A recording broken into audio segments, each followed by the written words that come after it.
What's up, everybody? Welcome back to your favorite wrestling podcast, The Monday Night Wave.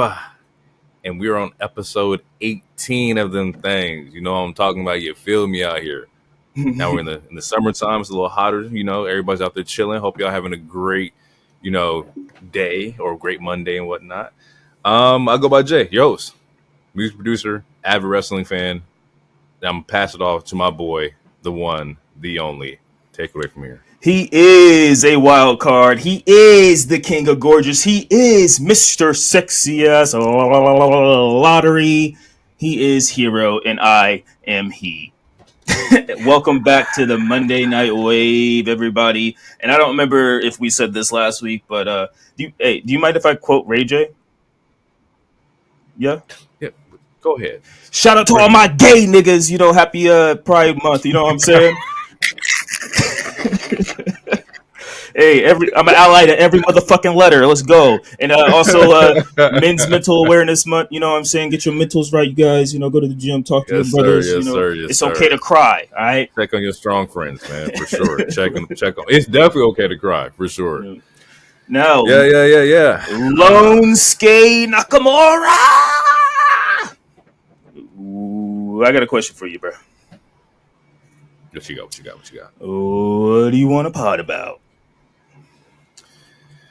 Well, I'm one of the sickos, so it's a great day to pod about wrestling. All right.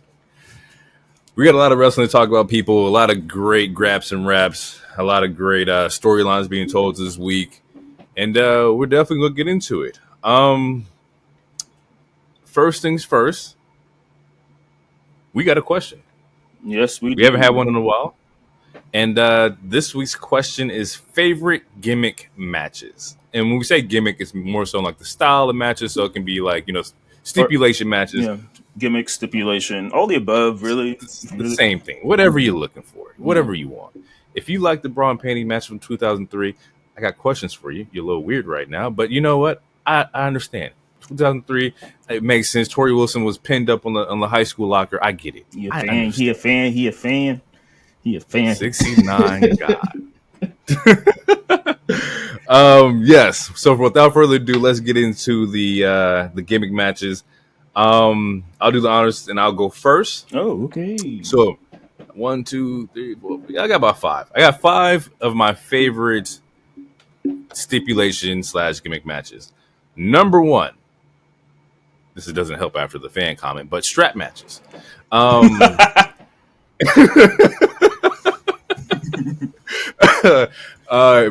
particular, the strap match with Daniel Bryan and Bray Wyatt, aka The Fiend, solid fucking match to me. Absolutely. If I'm not mistaken, MJF and CM Punk also had one, and I love that one too. I think that was a dog chain match. It's the same concept. It's the same concept. The same concept. But yes, you are right. It was a dog collar match. I like those matches. I wasn't aware of them prior to 2022, 2023, and I was like, what the fuck is this? And then I saw it, and I was sold. Like the Bray and Daniel one, that was the one that really put me on, like, oh, yeah, this is kind of cool. So, yeah, strap matches. Yeah, I like the concept of them. They're not done often, and for good reason, because I feel like it could get boring.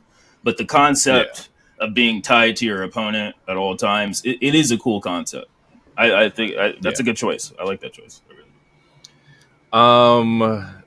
Next up is Hell in a Cell.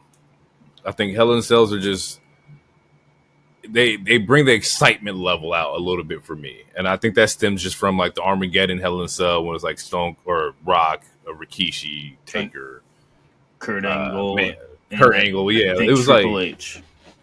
I think seeing that clip on the following like Monday Night Raw where he gets pushed off, or Rikishi gets pushed off the Hell in a Cell, is like, I'm sold. This is like peak fanboy shit. Love it. So yes, Hell in a Cell matches. Also, the Usos have a great Hell in a Cell match, well, I believe with the New Day. Yeah. And first tag team Hell in a Cell. Shit was amazing. Gangster. That shit was fucking hard. And all the women Hell in a Cell matches we've gotten have been good too. We did get a couple women's. Yeah, we got Charlotte's Mercedes Bailey. I think Bianca and someone was in. I think and Becky had to have been in one. I'm sure, but yeah, we got like there is a 5 couple or women Hell in something, a Cell. and they all been pretty far. I want them to bring back the multi. Give me like the fatal 4-way Hell in the Cells again. Like I want to see those. Yeah, that'd be sick. Next up on the list, I think this one should go without saying, but like tag team ladder matches, I think those are just fucking icy. Like I prefer the 2 teams in the ring, but if you want to get a little flexible and bring out 4, 5, 6 tags, I'm okay with that. But like the 1v or the 2v2 tag team ladder matches, solid. Sold me there. I'm good on that too.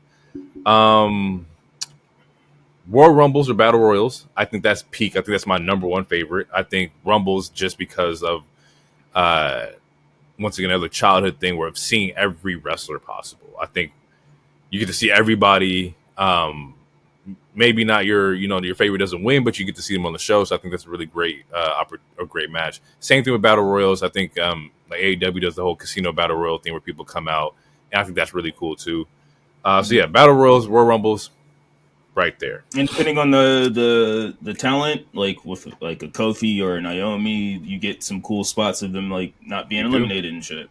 And also sometimes you do get the funny comedy spot, like when R-Truth thought it was Money in the Bank, or that was great when Santino Morella or whatever his thing, shit like that. So yeah, another good choice. You do get some great moments. The hot tag this year at the Rumble. The hot tag, come on, bro. The hot tag was fucking crazy. We got Ricochet Logan. That moment was in Rumble too, right? Yeah, that shit was fucking crazy. One of my favorites is I think it was like either 2019, maybe it's something between 2019 and 2021.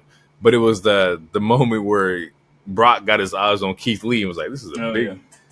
This thing big as hell. Like, where y'all been hiding him at? Big boy over here. Yeah. So yeah, Battle Royals, Royal Rumbles, and then this last one. Nigerian drum match. Dude. The fuck is that? Wait, is that the match that Apollo and Big E had? I don't even remember it.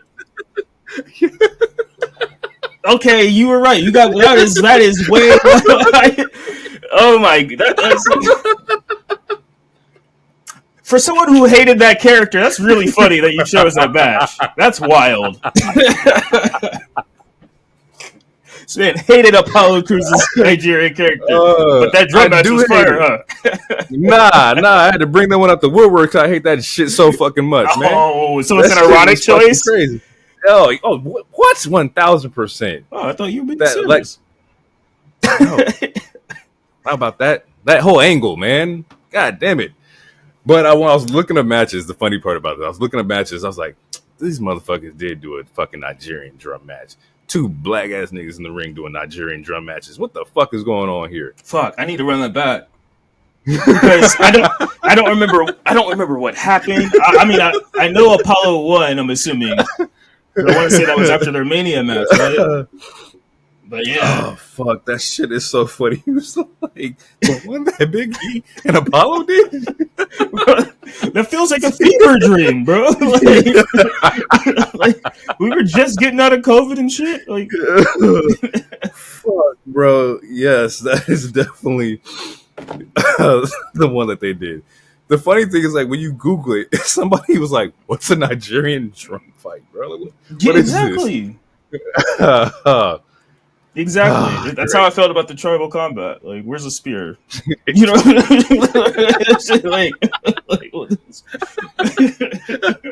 so, in a Nigerian drum match, was wild. Yeah, like what are you supposed to do? Like have a drum solo? Like the first nigga to the drum wins? Like, I need to run this shit back. With the drum skin. Oh, that's funny. You know that was Vince's idea. Okay. Surprisingly, we don't have any. Well, we have one that's semi-similar, but we don't have any repeats. All right. So, but the very first one is I'm a sucker for a special guest referee match. I don't know. I like that. I don't know if it's because like in the old days, like my cousin and I, or I mean even DT in the new game, every once in a while we'll play a special guest referee match, and sometimes it's fun to jump the computer or your friend might hit you with a move, but you can't hit them back because they could DQ you. It's Right. video game wise, it's fun. And in real life, it gave us some cool moments. Like there's that Rock moment. It doesn't matter if I count to 3, or shit like that. It gave us some cool matches. It's a stip that isn't used enough, and probably for good reason. But honestly, I know I like it. I have a soft spot for it. My number 2, so it's 2 out of 3 falls matches where every fall is a different stipulation. I think it's I was called. gonna put that down. I think it's called 3 Stages Yeah. of Hell, or it used to be called that. But Yeah. I love that. I love that shit. Like the one with Johnny Gargano and Adam Cole. Even though like one of the matches was just a normal match, that part pissed me off. But overall, that match was fire.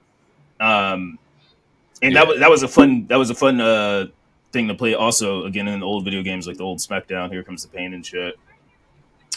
For number Stone Cold and Triple H had a great 3 Stages of Hell. Yes, I remember that in particular, like with that whole promo just as a kid. So yes, I agree. That's the only one. I mean, yeah, besides Adam Cole and Johnny, that's the only one I remember seeing like ever on TV. But I'm sure there had to have been more. But yeah, I can't really. That'd be a cold rewatch. Man, yeah, no, that should be rewatched. Number 3, I'm gonna go with TLC, which is similar to your ladder match. But yeah, I love the TLC. It's just chaotic as shit. The first 3 were amazing. One of my favorite ones, I always forget what year it was. I want to say it was 2016. It was either 16 or 17, but it was when, it might have been 16. It's when New Day and fucking Xavier Woods, Tom Brady's a trombone to Kalisto's back, and he falls off, and New Day retains. Yep. And it's one of my favorite moments. Like, it's one of my favorite things to show people to get new into wrestling. And it's like, a man throws a trombone at another man, and they fall into a table. Like, that shit is fire. I'm sorry. Like, that's why I love wrestling. The weird shit like that. Here's one of my obscure ones. Inferno match, which I haven't seen too many of them. But there's the famous one with Kane and Undertaker. It's when the ring is around the ring is set on fire. I understand why you wouldn't do that match, especially because it gets hot as fuck just wrestling, and I'm sure in normal weather conditions. But being surrounded by fire, it's a lot. But it was dope. I feel like they played it a lot safer in the 90s when they were doing that shit compared to like doing it now. And somebody's gonna do something dumb. However, was the Bray Randy match Inferno? I don't know. Like, was the outside of the ring on fire? I don't. Maybe. Fuck. Maybe it was. I don't think so. I think it was. Was it? Okay, I'll look it up. Yeah, that. But like, I'm because something. He was sweating mad crazy in that match. And he did get set on fire. The Fiend did. It's gonna bother me. Yeah. But yeah, Inferno matches, they're dope. They're dope. I think that we got to keep those in WWE because somebody on the other side is gonna do something stupid. We already know.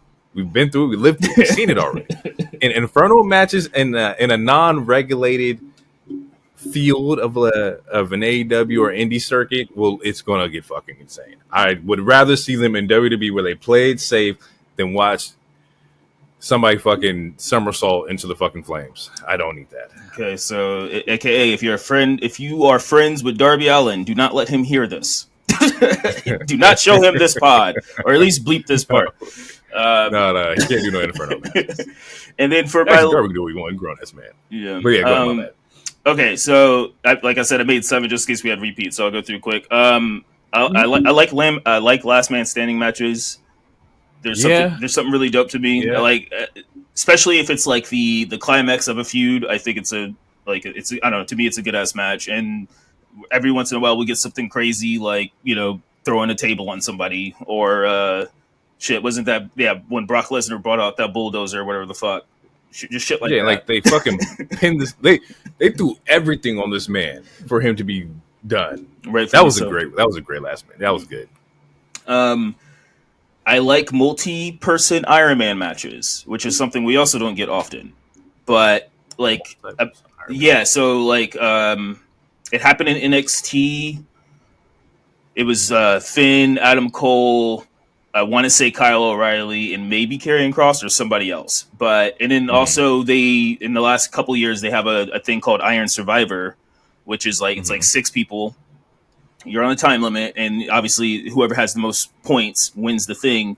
And it's similar to like hockey in the sense where it's like, if you get pinned, you have to go to a penalty box for a certain amount of time, so you're out of the match for a little bit, so you can't rack up points.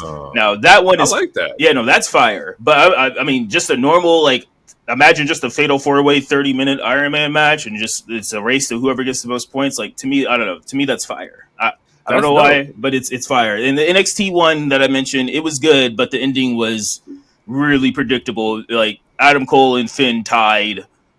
And so then they had to have another match. So it's like, why did you have this?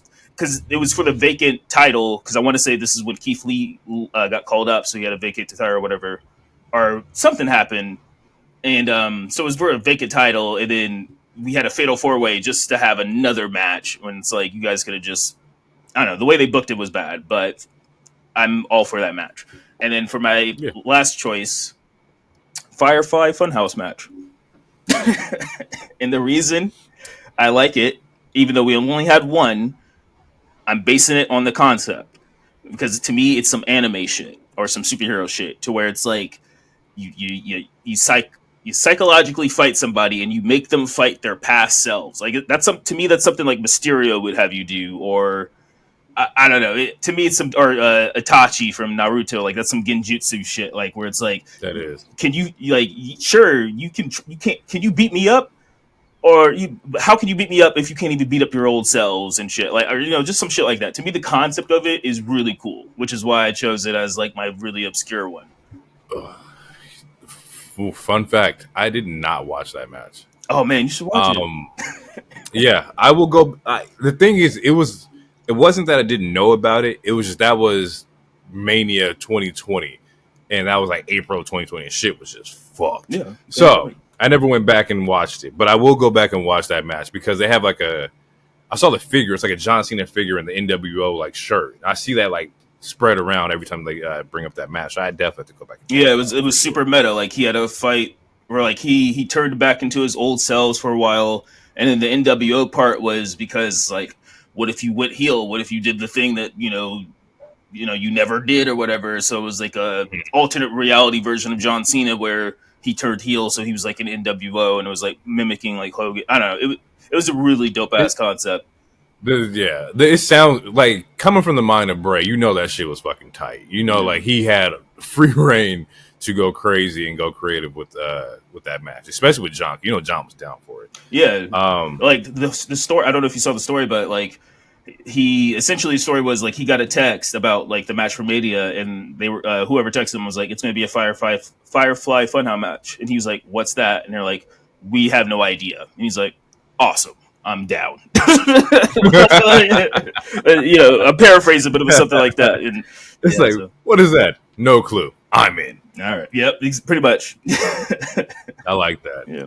But yeah, those are those are good, man. There's a couple like matches that I definitely left out that you included. Like, Iron Man matches are great. I didn't put them on my list because we haven't seen one in a minute. I'm trying to think. When's the last Iron Man match we've seen? The last legit one I remember seeing was Dolph and Seth versus for the IC title, which would have been like 2019. I think, it was like right before Moxley returned to the E, before he went to AEW. It was like in that weird period, like when he got injured, and they had a match. It was at a pay-per-view, but yeah, that's the last one I remember seeing, if you don't include the Iron Survivor shit. Oh wait, no, because the NXT one was after that, but that was a fatal 4-way. So yeah, we haven't seen like an Iron Man match in a while.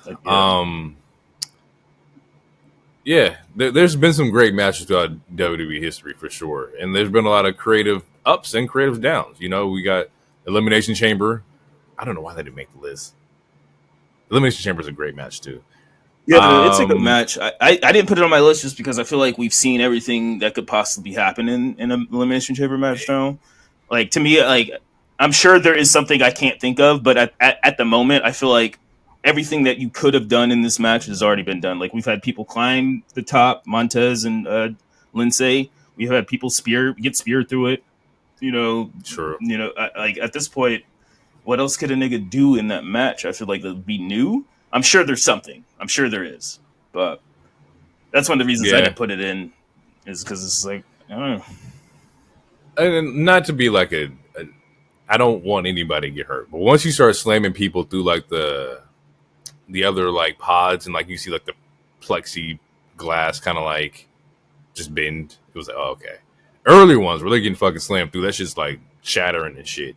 Oh yeah, And those probably early ones fucking was hurts. real. Yeah, like no, like no, those older ones were like for sure real steel or at least real metal. Like these ones are like rubber now. Like the chains are definitely like a rubber or Yeah. some, spray painted. But yeah, those older ones. And that's, yeah, like, not to like old head, but like growing up, like the first Elimination Chamber, really like, bro, it's all steel in here. You're like, fuck, this is crazy, but I'm so excited to see this go down. Yeah. Let's get into the news. Not a lot this week. We've got a couple stories here. No, the biggest news Uh, the biggest news literally just came out like an hour and a half ago. that's true. So we And should we'll get save right it. into it. No, let's On save it. no. Okay, we'll save it. I mean, as in the Save last news. it. First things first. Shout out to Asuka, and she had looked like she just got surgery. Yeah, Which would I would assume have been on her knee that she was talking about that she just could not wrestle on. yeah. So get well, Asuka. Can't wait for you to come back. Shit's gonna be fucking amazing because Asuka's a phenomenal fucking talent. Yes, miss you already, Um, Kana Chan. Rest up, play video games, hang out with the fam, and we will yeah. see you soon, my Empress. We then have MVP, Shotzi, and Big E all went to Mexico to get stem cell treatments on their respective injuries. If I'm not mistaken, I think I read that MVP's was to maybe get one more in ring kind of like bout. Shotzi's was on her back, I believe, and because Mm-hmm. she's currently like serving her injury, I think from her ACL from her knee, so she went out to Mexico and got the stem cell treatment while she had the time to do so. Yeah, fix her Um, back while she's at it. well, she's already out of action. And E, I'm assuming would be on his neck. I know he had said he didn't do surgery on it. He was moving without it, which can be just something scary to do. And shout out to everybody for making those decisions. Those are not easy decisions to make, like at all, bro. But yeah, hopefully everything works out for everybody, and we can see them back doing whatever they want, whether that's in ring or being managers or fucking living life. I don't care. Just get healthy and think about longevity. Yeah, and shout out to stem cell research. For some Yeah, people, it's controversial. For me, it is not. It's a crazy ass like medical advancement that's been a thing for like at least 2 decades now, and it really like it's Rey Mysterio gets stem cell research or stem cell treatments, and that's one of the reasons he still can go fucking crazy, and he's like almost 50 or already 50. I don't know how old he is, but he's old as shit to be going as crazy as he's still going as a luchador, like just shit like that. So it's very helpful, and if you need it, please try to get it. I wish it was more available in the states. Obviously, we don't have the best healthcare, but this is not a political podcast. But shout out to them for getting that done. It doesn't mean that Big E's going to return. It doesn't mean that MVP's going to get that final run. But at least they're trying. And even if they don't get that, then they're still going to they're still going to feel better and be better. So it's a good thing. yeah.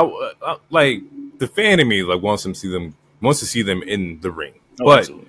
the real person in me is like, this is just for life, man. Like, go get healthy so you can live the rest of your life. Most of these people are still really young, and they still got a lot more years to live. You got things to do outside of the ring and outside of WWE or AEW or wherever you're at. Mm-hmm. So just heal up and make the best decisions for you, so you can be there for your fam and enjoy your life, have a healthy lifestyle. Because I seen some shit.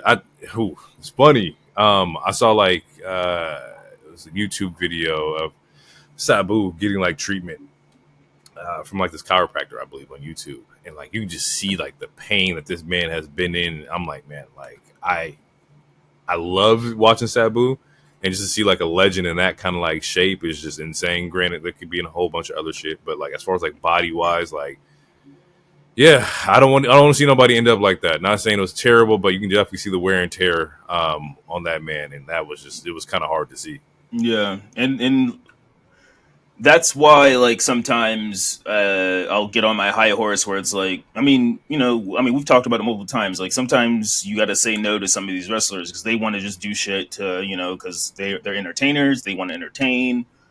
Some of them are addicted to the adrenaline of the big pop. Some just want to do stupid shit. But all the above, like at the end of the day, sometimes you got to say no to these people because they can end up seriously hurt and or seriously paralyzed for the rest of their life, or addicted to painkillers and all sorts of shit. So Yeah, yeah, so like you're not wrong. so like when we say like like when you made the joke about the Inferno match, like we're like they're jokes, but it's like at the end of the day, like yeah, some of these motherfuckers got to be told no, like not to talk shit, but like if you know like Braun, I don't know if he's selling, but the way Braun Strowman's been walking the last 2 weeks, I don't know if it's a hype thing or what, but it seems like his walking isn't as great. So I don't know how much longer he has, and that as a fan like kind of worries me. And like he's walking like Matt Hardy without doing the kind of matches Matt Hardy did.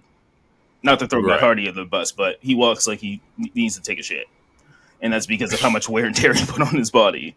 And that's why I give Darby Allin shit, where it's like, dude, you don't need to be doing all that, especially when you got hit by a bus. But that's a whole other conversation. Yeah, you're not wrong. The realistic part of this is just like or realism is that we just want to see people get healthy, and wrestling is not bad. Like they say they love saying it, but at the same time, come on, man, we trying to you got more to live than these title reigns. Yeah. Um, let's get into Raw. Wait, we still Um, at the okay, AEW. oh fuck, you're Yeah, right. Wait, time out. My bad, yeah. my fault. Uh, AAA and CMLL will be able to work with each other at AEW Forbidden Door. That just came out, which is very big news because I believe on one of the episodes we did a while back, we're talking about how there was beef there and that they couldn't wrestle each other, and that there's a rumor that like they wouldn't want their talent while their talent is there, or whatever the case may have been. But that's all out the window, and now we get to have some amazing graps and raps from CMLL and AAA, which is going to be dope. This week's episode of like AEW had CML talent, CMLO talent, and for me personally, like I just love the luchador style or Mexican style wrestling, man. Like it's been very enjoyable to watch because they are phenomenally talented. Like they're just absolutely fucking crazy. Um, this should lead to some very interesting matchups for Forbidden Door. I know when Tony got this, he was like, "Yeah, I got some shit I want to book." Hashtag for the sickos. I'm gonna keep saying that all day.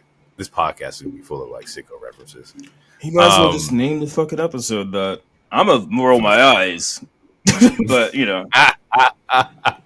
cringeworthy, I you know, guess. people get like tweets like printed off and put on their wall. I'm gonna get that one. I booked these shows with the sickos.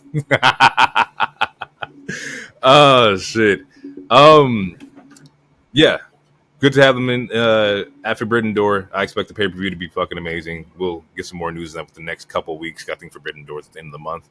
Um, and then the last major piece of news that we got. What? I'm gonna let you do it. You go Oh, ahead. okay. Unravel it. Sure, baby. Go Well, ahead. Take I wouldn't say all that, but it.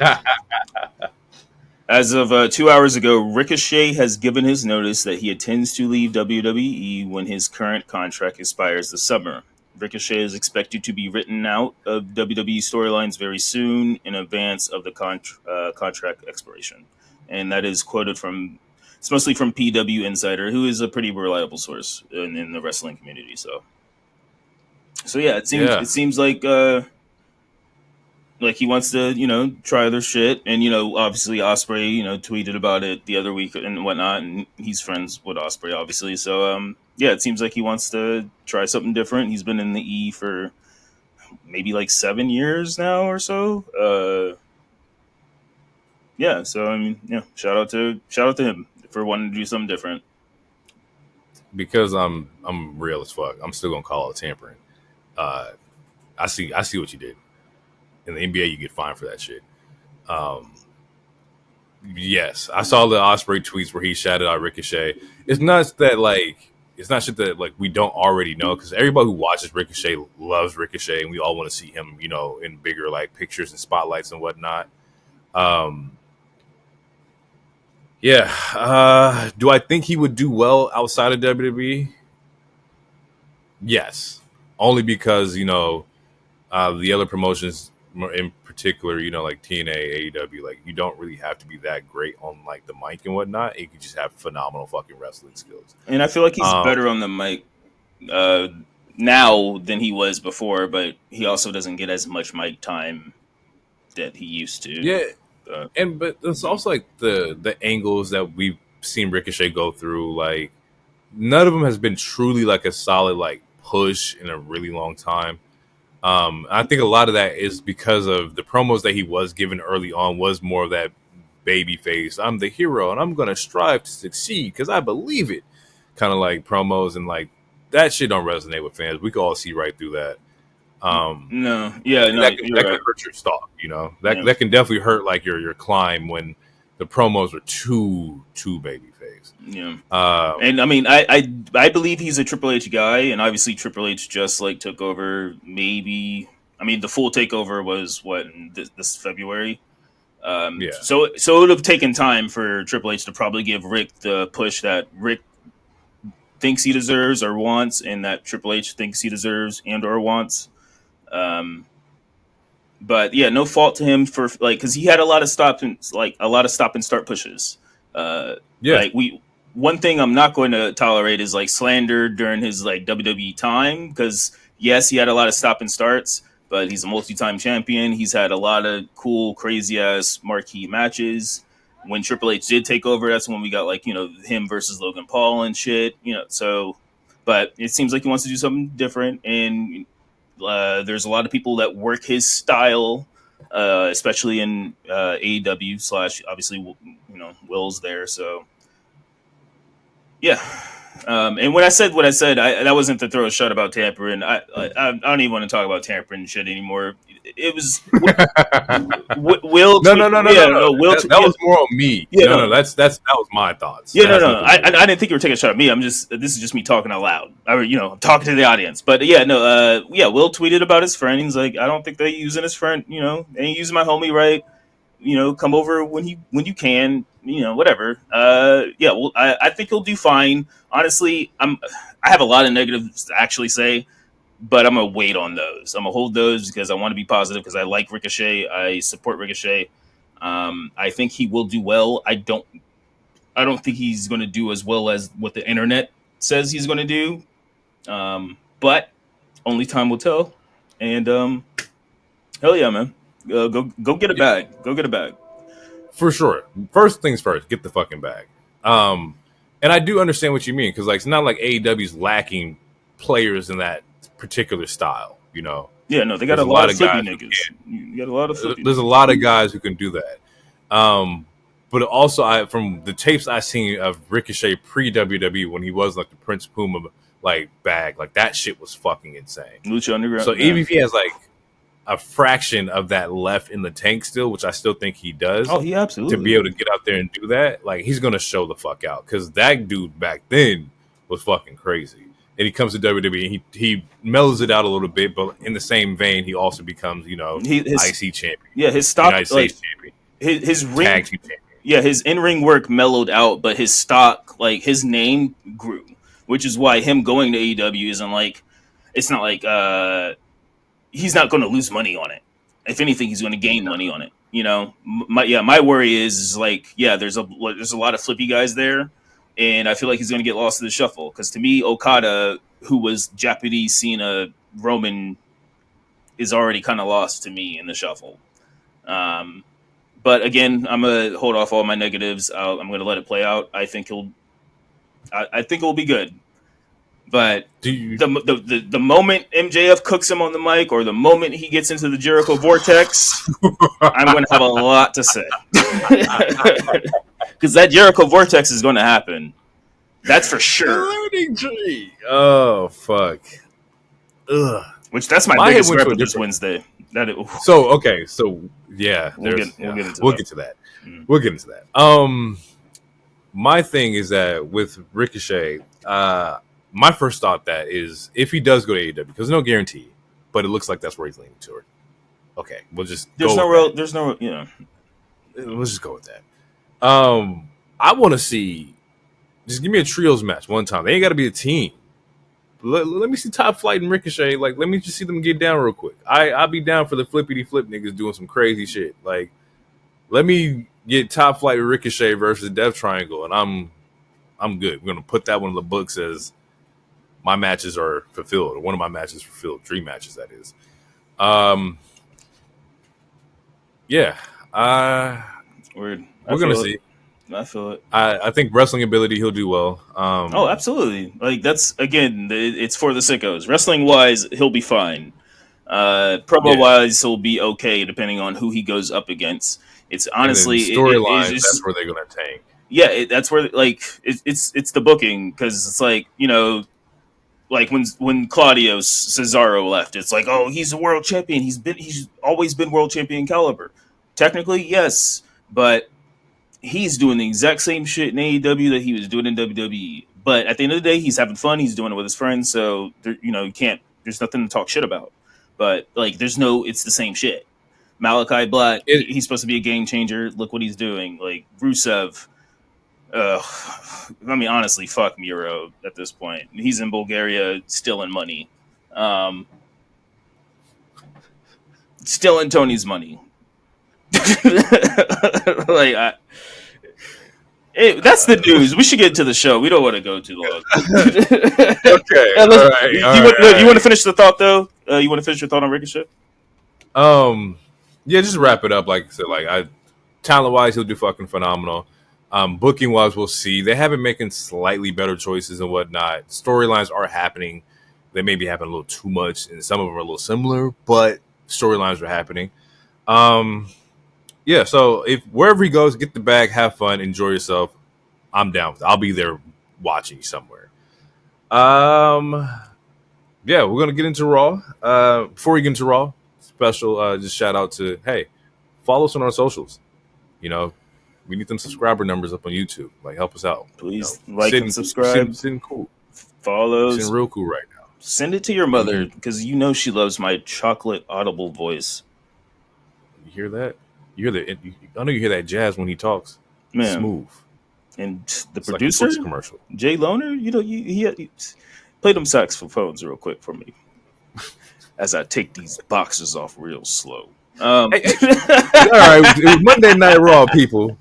That's crazy to say. Take these boxes off. I'm like, Monday Night Raw, everybody. Like, nah, come on. That's what their moms texted me. Monday Night Raw time. No, this nigga's crazy, bro, and I love it. For the sickos. Oh man, yeah. Let's go. Let's bust through the. I was gonna say let's bust through it. Okay. All right. I am an adult. All right. Hold on. Just give me 1 second. All right. All right. Before you can start, I would say we're going to talk about Raw, but this Raw is. I felt like it's a very Judgment Day heavy Raw. This was a lot of JD for me.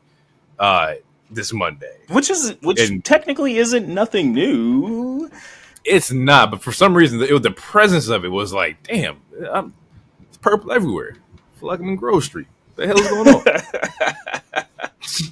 Ballers. Yeah, so Liv opens the show. She's talking. She's saying a promo. Dom eventually comes out. The boos are still crazy because he can't even get anything out of his mouth. Pause. But yeah, Liv is putting full court pressure on Dom. It's wild. It's not only on TV, but it's also on social media, on Instagram and stuff. It is absolutely hilarious. It is red flag behavior, but as far as story wise goes in a TV show, this is pretty great. Yeah, so Liv is putting full court pressure on him. Finn comes out to just like, hey, stop fucking with my boy.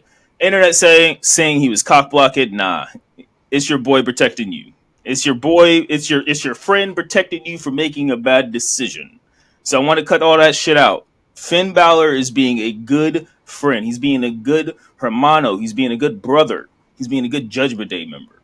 Because you can't fuck around. If mommy sees that, nigga, please. Bro, in the promo, this nigga was like, when she comes back, she's gonna kill you. She says maybe, but she's probably gonna kill you too. And it's like, damn, you crazy ass. I'm trying to get away.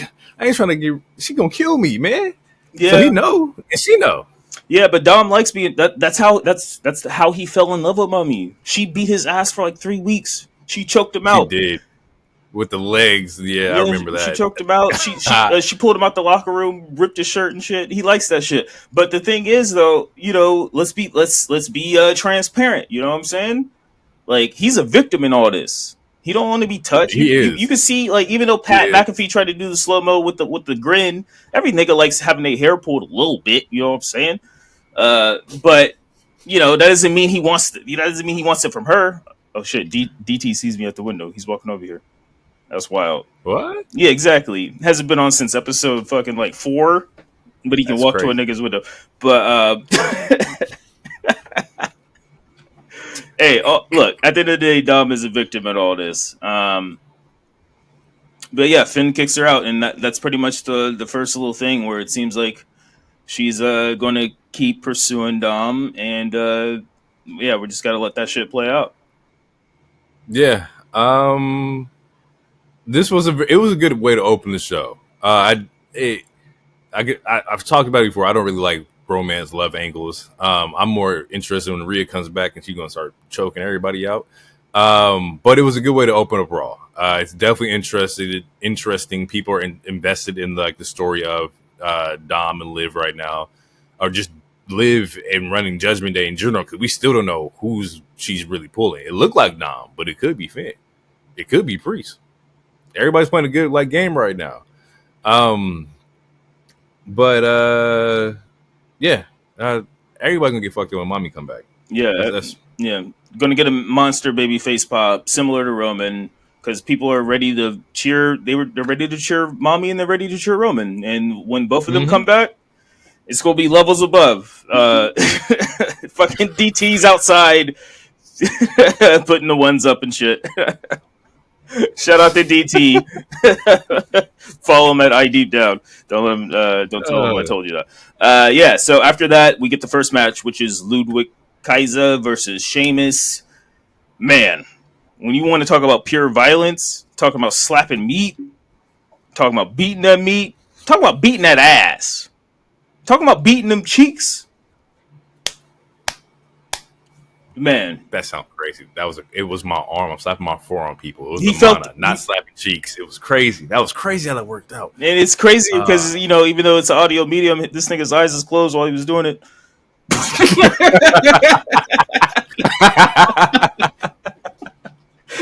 So he was thinking about something.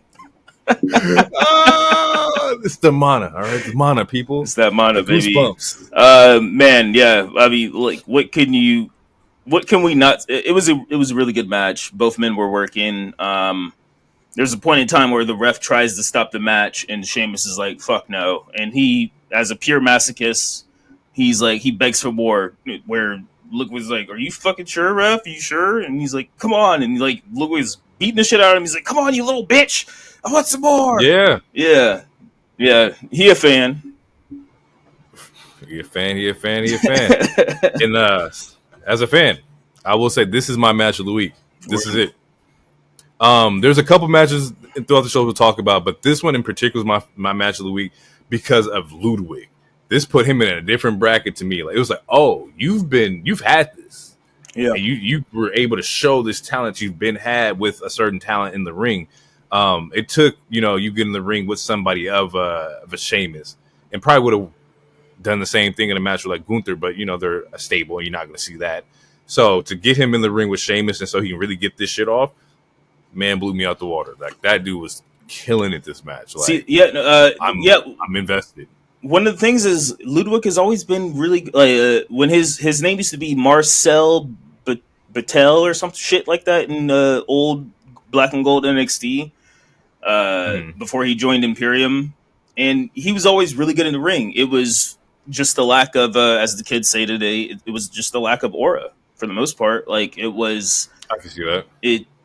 Yeah, it was just kind of the lack of aura, but like he always had the physique and his in-ring abilities were always like this. But I mean, I'm talking like 2019, 2018, because I don't remember when he joined Imperium, but ever since then, obviously everything has been upgraded. Like it's one like hanging out, being Gunther's right hand man. You're going to be elevated in every shape and form.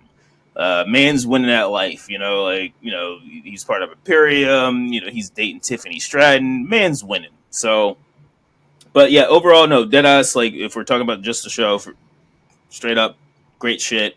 Ludwig is great. Like it, Yeah. this is them finally, or not finally, but this is them capitalizing on the small solo push, because there was fuck, I want to say it was like randomly in November or October he got his own random video package, even though all of Imperium was still together. So that was like the like random hint that like, oh, this he's going to get a solo push at some point. And yeah, no, it's paying off, and he's fucking clearly really good. Like he's good on the mic, and Yes. he's good at backstage That's promos what I'm and saying. in ring promo. Like he's He's good. he got it. He got it, bro. Like he has it. Like, and the thing is right now with him is that he's full heel. Like this is like old school 90s 2000s. Like he is just radiating with like he needs one more major like just crush on the baby face, and then like he's out of here, like for sure. If he had came by and like sabotaged Sami Zayn or something like that, or like Clash the Castle, like he's out of here, bro. Like the dude is about to be white hot in any minute I'm trying to now. think, because if Ricochet's like, there's not too many like crazy big baby faces on Raw right now that I can think, or young baby faces on Raw that I can think of. Besides, like yeah, Seth's gone. Sammy and Jay are the biggest, but you don't want Jay losing more. I mean, Jay can lose. I mean, honestly, he can lose. He's still the hottest motherfucker out right now, besides Cody. Um, Ooh. Let let Ludwig have a match with Rey Mysterio and like slightly rip the mask, bro. That mm, man is about to be out of here, bro. What are yep, we talking about? there we go. Yep, yep. Or Dragon Lee, Like, either one of them. yeah, Dragon. Like you take Dragon Lee, start ripping the mask when Dragon Lee, that boy's gone. But it seems like they're going to beef with a Judgment Day for a while. Which Yeah, I mean, we're going to get into Dragon Lee in a hot second. But spoiler alert: his theme song is fire as shit. It passes the car test and the gym test. Uh, his entrance is fire. yeah, no, his entrance The as a whole is fire. whole But video package was fucking clean. oh yeah, the video package in general was clean, and his English is a lot better too. Yeah, he's fire. No, he definitely is. I mean, him, Santos, and Andrade, or to me, are like the legit. I mean, and Dominik are legit like the like future of fucking luchador, and that's not that's not to belittle anyone from CMLL or anything like Don't that. don't Um, don't don't talk to me about Andrade right now, man. I'm so tight. I'm so fucking tight right now. That guy, that's my nigga right. That dude is cold. yeah. We're not no. I'm not trying to do no tangents. I'll Okay. just say they did my boy wrong. But continue. Okay. I mean, I need clarification. We'll just save it for after the show, I guess. Uh, No, it's nothing crazy. Speed title. He got the speed belt on right now, and then yeah, that means he beat I don't rock with Ricochet. What that. do you mean? Uh, Get Which that. which Ricochet clarified the other week. We didn't talk about it because it wasn't necessarily super newsworthy, but he clarified because like he responded to a fan like, why isn't he holding the title on TV and stuff, which is something I also asked on one of our episodes, and it's because Mhm, apparently Elon or X or whatever paid a tremendous amount of money for that speed, mhm. for the speed title to be only shown during the speed program or whatever the fuck, which is every Wednesday, which they do get a lot of views. They get like 2 million, like they get a lot of views. Granted, it is obviously social media, so we can, Those numbers mean everything. yeah, Those is big numbers. it's still big numbers. Like they're still pulling like 2 million, 3 million, even though it's 3 minute clips or whatever the fuck. But it's doing good. But yeah, apparently that's the reason why they don't put the title on actual TV. It's because I'm gonna just say Elon. I'm assuming speculation. Elon paid a lot of money for this to be like, you only show this TV on our segment, which our segment is on our program, aka our app, yada yada yada. So Get the fuck out of here. I get it because it's a bag and it's business and whatnot. Like I said, anybody else can have it. Just don't put it on Andrade, bro. Like we ain't even got the a solid run yet. We ain't got no run yet, right, so and we gonna it give gives him the speed title. so it gives him something to do. Like he's just now getting into a storyline where he's about to beef with Legato now. Like, but that storyline literally just started last week, and he wasn't even on this SmackDown, but Apollo was. So him and Apollo are probably gonna have a tag match, which they have a history because they had a couple good ass bangers during the pandemic before he went Yeah, I think he had his Nigerian. debut match against Apollo too, Yeah, I think or so. match back. Yeah. Yeah. Uh, Anyway, no tangent, but yeah. I'm upset as It was famous Toronto. yeah, Would say. it was pure violence. Ludwig wins. It's not a definitive win. It's kind of like a roll up over a roll up almost. So it's like he didn't get a finisher off or anything. But hey, at the end of the day, he won. That was probably at least a 15-minute match or so, or maybe longer. It was brutal as fuck. Both dudes were red and bleeding and shit. But yeah, Ludwig wins. It was a good win. You know, Sheamus did the job, but he did a great ass job. It was good. Um, After that, we get the Dragon Lee promo that we talked about. It was a video package. He switches between English and Spanish, but it was a fire ass video package similar to Andrade's or Shinsuke's. Just like they're doing really good video packages for the characters that don't speak English consistently or as well. But the video packages still fucking hit. Like the production is on an all time high.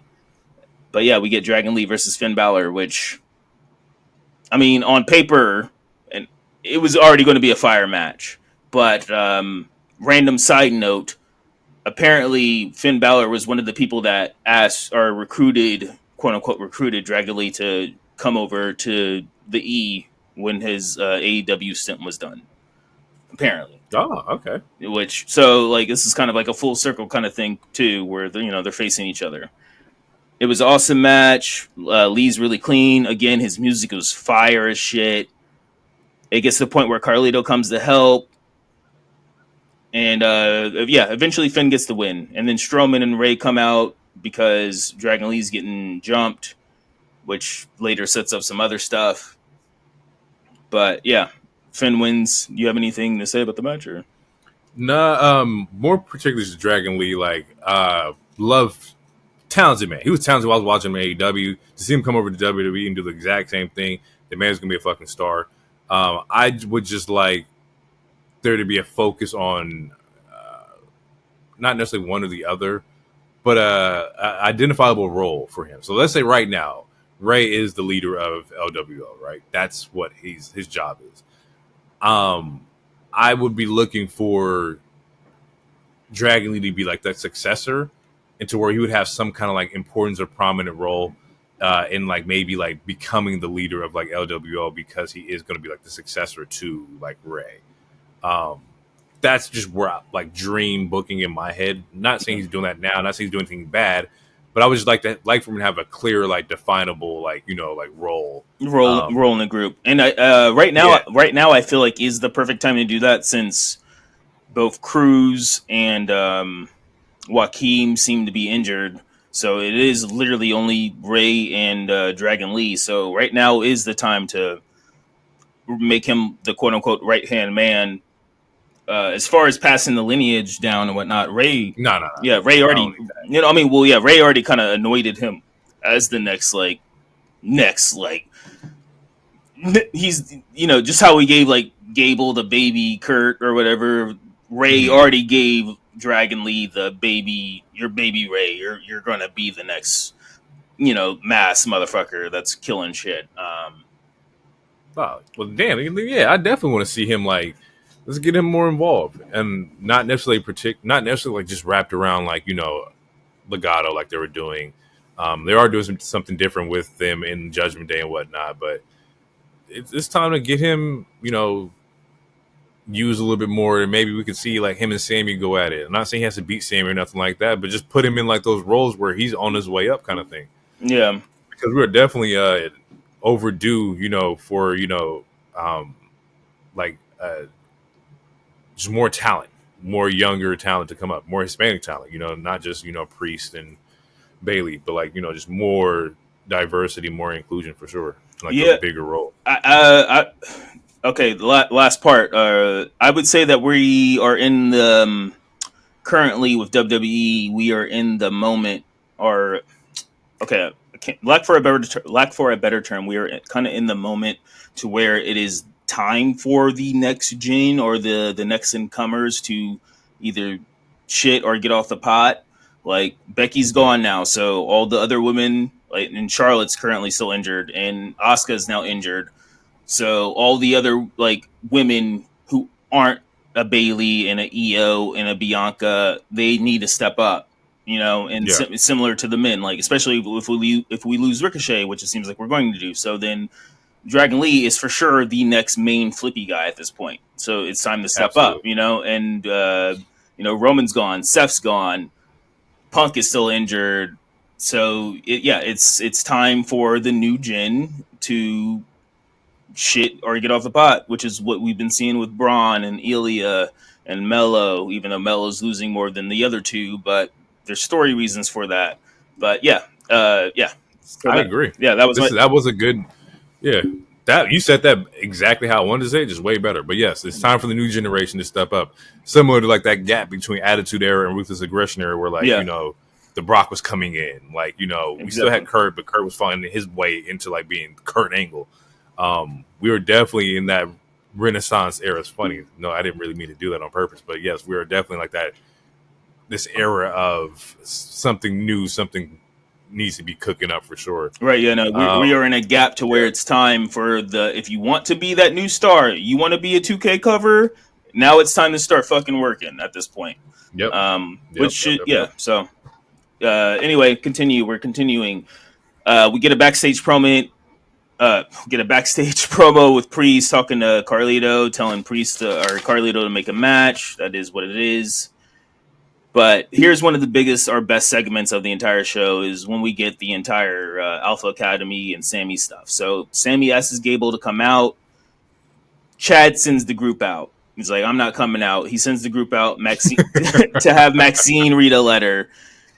And during that letter, it's pretty much it's pretty much Chad berating the team. So it's like, Tozawa, if it wasn't for me, he'd just still be being a ninja. We got this Barbie that no one wants. She's dumb as a bell. And then you got Otis. He was too dumb to hold on to his money in the briefcase type of thing. If it wasn't for me, they'd be doing nothing. Slightly true, low key, but, still really rude to do it the way that he did it.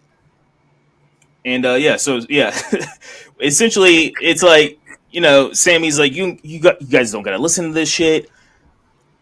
It turns into Sammy agreeing to having a match. He's like, all right, if I'm going to finally cut the head off this fucking feud, because this feud has been going on literally since he's won, so it's been 3 months now or Yeah. 2 months.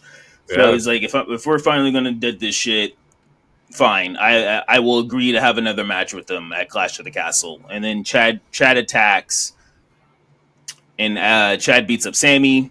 He tries to get Maxine involved. Maxine's not fucking with it.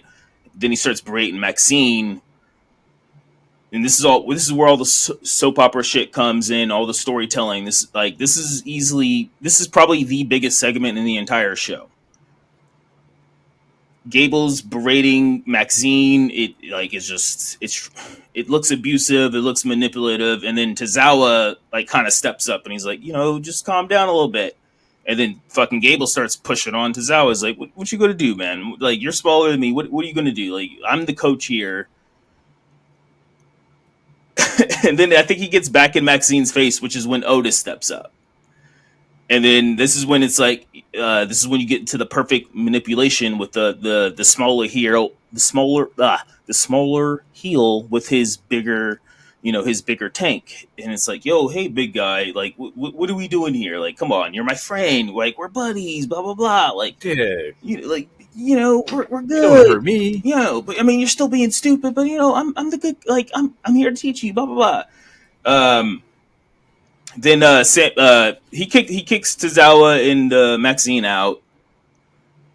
Sammy comes back to attack, which ends up hurting Maxine and Tozawa, which makes Otis mad. So now he's like in his Hunchback Notre Dame Incredible Hulk talk type vibe, where it's like, "You hurt pretty girl, bro. Like you call me stupid. You hurt pretty girl." And and this is again, Gable is in his he's in his Drake mode. You're a master manipulator. Uh, where he's like, Sammy did it, and then Otis finally attacks Sammy. So yeah, that was pretty much it. But it was, and that was a huge Spark Notes paraphrase, but it was super dramatic. It was easily the best. I want to say, to me, it's the best segment of Raw. Like, this is the when you think about wrestling and you think about the soap opera parts of wrestling, this was that soap opera part to where you're getting character development, you're getting drama, like the two moments where Otis seems like he was stepping up, that pop, it was the pop was almost damn near Stone Cold levels, and we're talking they were in Kentucky, I think, Louisville, like, and he was almost getting Stone Cold pops. Like when he finally does go to the good side and goes against Gable, like that pop is going to be fucking crazy. And It is gonna be nuts. yeah, Oh, that's a tough question. Do you think that pop should happen at a PLE or in the States? well, okay, so assuming Gable wins at Clash, which I think he will, I think it eventually sets up for maybe Gable and Otis at SummerSlam, which means that pop would have to happen maybe on a random Raw, maybe like in a main event. Mhm. Maybe Gable has a main event match, like against a Jay or something, or I don't know. But I mean, honestly, it really depends. It could happen on a pay per view, or it could happen on a Raw, like because that's how good the storyline is, and I feel like that's how good the fans are invested, or how much the fans are invested. It really depends on where they're at city wise, and how long they want to hold on to it. Because to me, like you can keep on building on this story. Like it took a while for Sammy to break out the bloodline. Like they can keep on, It's true. they can build on this for until August if they want to, or until September. They can keep building on this. So I know they don't need to rush it, but obviously the seeds have been planted for a minute, and he keeps belittling Otis, and people are like the fans are ready to get behind Otis at this point, and they're ready to get behind Tozawa and Maxine because they're being abused and they're being fucking treated like shit, and it's easy to relate to. And And they're all selling really good too. Like all their facial selling, like it's really good. Like Tozawa looks sad, Maxine looks sad, where it's like, man, like as an empath, I'm like, fuck, man. Like I know you guys are acting, but it's one of those moments where you get like secondhand embarrassment, where it's like, I kind of feel bad for you guys. I'm sorry. I want to cry for you. Yeah. yeah, and this is a very important like segment of the show. Like they've been, like I said, building the storyline for months now since Mania. So it's definitely very important for us to get some kind of resolution to this. It is a little interesting because as we reported like last week, like his contract is literally coming up. If it's not up now, it's definitely up pretty fucking It soon. was either supposed to be Um, last Friday or this Friday, yeah, like it, and that match is next Saturday. So I feel like he signed, but that. Yeah, I don't know. The shit's been weird. Like yeah. we can't really predict anything with WWE right now because like this is the first for us at least. Um, but yeah, it could be through Clash at the Castle where he finishes up his last two shows. I don't fucking know, but regardless, fans deserve some kind of resolution on this, and hopefully we can get that. Hopefully, Sammy does stay with WWE, and we can see him like really get into his bag and him get that IC title, and him actually be pushed towards like the main title. Cause I definitely think Sammy has potential to be a world heavyweight champion, Yeah. or world champion. Uh, just we gotta wait and see. I think he resigns as well. I don't think he's going anywhere. Sammy's a phenomenal talent. But yeah, man, like I'm as just far as this angle in general, I like how we're in a world where refs can be like, aware of certain like cheating habits. But then we also turned Otis into like a mice and men Lenny, where like he's just like, I don't know anything. Shout out to my literature heads out there. Hey, I was an English major. But Yeah. but yeah, man, it's like I get it, the whole brute you hurt blonde, but it's like, oh, he's a smart guy. We ain't got to do this angle. It's just interesting. That's the only part of the angle I did not like, is to just make him look like the guy we got to take to the back of the shed. In order to, well, I mean, he is the ladies' man. Like, honestly, if it wasn't for him, Maxine wouldn't even be part of Alpha Academy. So this is true. Otis do like him some blondes too. That man got a track record. I see it. I know your type. I mean, he has phenomenal Riz. He has W Riz. Him and Damien. Or not Damian. Dominik. Jesus Christ.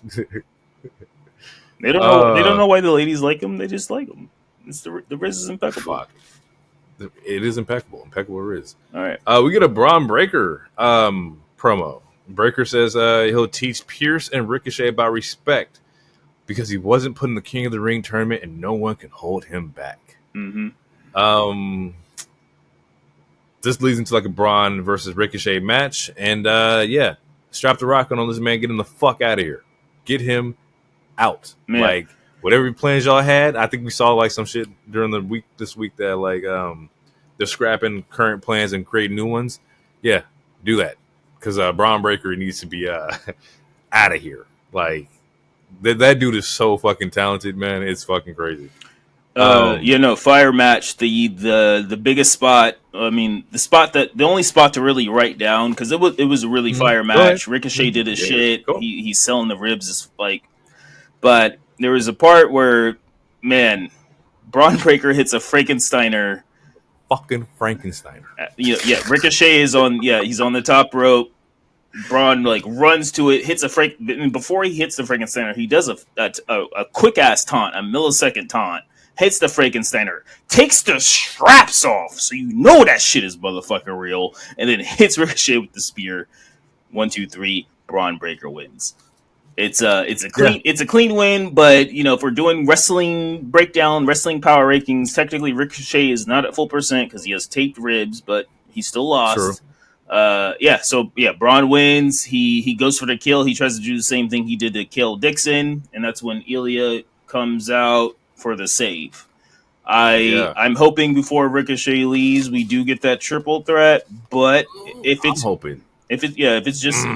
it's just Braun and Ilya, I'm down with that too. But it should honestly, dead ass, it should be the triple threat. I want the triple threat at Clash. I feel like we're already at 5 matches. So it might not be at Clash. It could honestly, it's good enough to be a Raw main event. Personally, that's what I was thinking too. I was like, if it's not gonna be a Clash, give me a main event on Raw for sure. I don't know the timetable of when Ricochet's contract is supposed to end. It just said the summer. It's like summer, so I mean, we're in summer now. I would assume. True. July? Okay. At the latest, August. Like, I would say you have him probably until Money in the Bank. Okay, then I'd do that Money in the Bank, or if you don't put him in Money in the Bank, then I would do that at Money in the Bank, or do that at a Raw, a random Raw, because I mean obviously they're still like selling out for the most part at all shows. To me, again, that could be a main event, personally, but especially if you don't have Punk or Drew or Gunther doing anything. Or Jay, which it seems like Jay's like kind of just chilling until July. I don't know, like we don't know if he'll get a feud. He might, but it seems like he's chilling. So yeah, especially if Ricochet's leaving, this a Raw main event would be a fine goodbye, assuming it happens that way. It would be, and that way you can still write him off too. As far as like strapping the rocket on him, how do you feel about that? How do you feel about like the ideas or the rumors that they're like, hey, we're gonna scrap these plans? Like, what do you think? I'm taking it with a grain of salt because also I don't know what that means. Like if they like it to me, it's hard to figure out. Like, oh yeah, we already had plans for this person that we're super pushing, and based on the reaction, we're gonna scrap these plans and push them even harder. to me, it's one of those, it's a math problem that I can't figure out because I don't know the numbers to it. If that makes sense, Yeah, I'm fine with it. Uh, I mean, he's a heel right now, but I feel like you could easily still make him an anti-hero after this particular feud. He's good on the mic. He's obviously great in the ring. I'm fine with it. It's one of those things. I'm gonna just play it day to day and see what happens. But I don't like. I, How about this? Like, I'm not going to put a title on him yet because, nah. like, LA Knight's been over since before Mania in LA, and he still has yet to have a title. I think he's going to finally get his title at SummerSlam. So I'm not going to put a title on him, but I'm definitely going to keep him in key ass shit, like similar to how Bronson Reed was in like Elimination Chamber, not this last one, but the year before, and all, like he was in all these big spots or all these big marquee matches. I'm going to put Braun in there. You just got at this point. You just got to try to figure out a way to make Braun lose without making him look weak, but still keeping him in big shit and keeping him relevant. I think I do agree with like not putting a title on him. Where I deviate a little bit is that I would definitely put him in like main event pictures. Currently, right now, like the Raw like feud for their world champion for Priest is kind of like light. We don't really know what we want to do just yet. There's still a story to be told with Priest and Punk, not Priest and Punk, but Drew and Punk. That's probably gonna be told at Clash of the Castle. And that leaves like Priest up in the air as far as like talent to go against him. I have nothing against the young guy shooting his shot at the champion, similar to like Melo did with Cody. Um, they could do an angle like that with Braun, and I'm okay with that.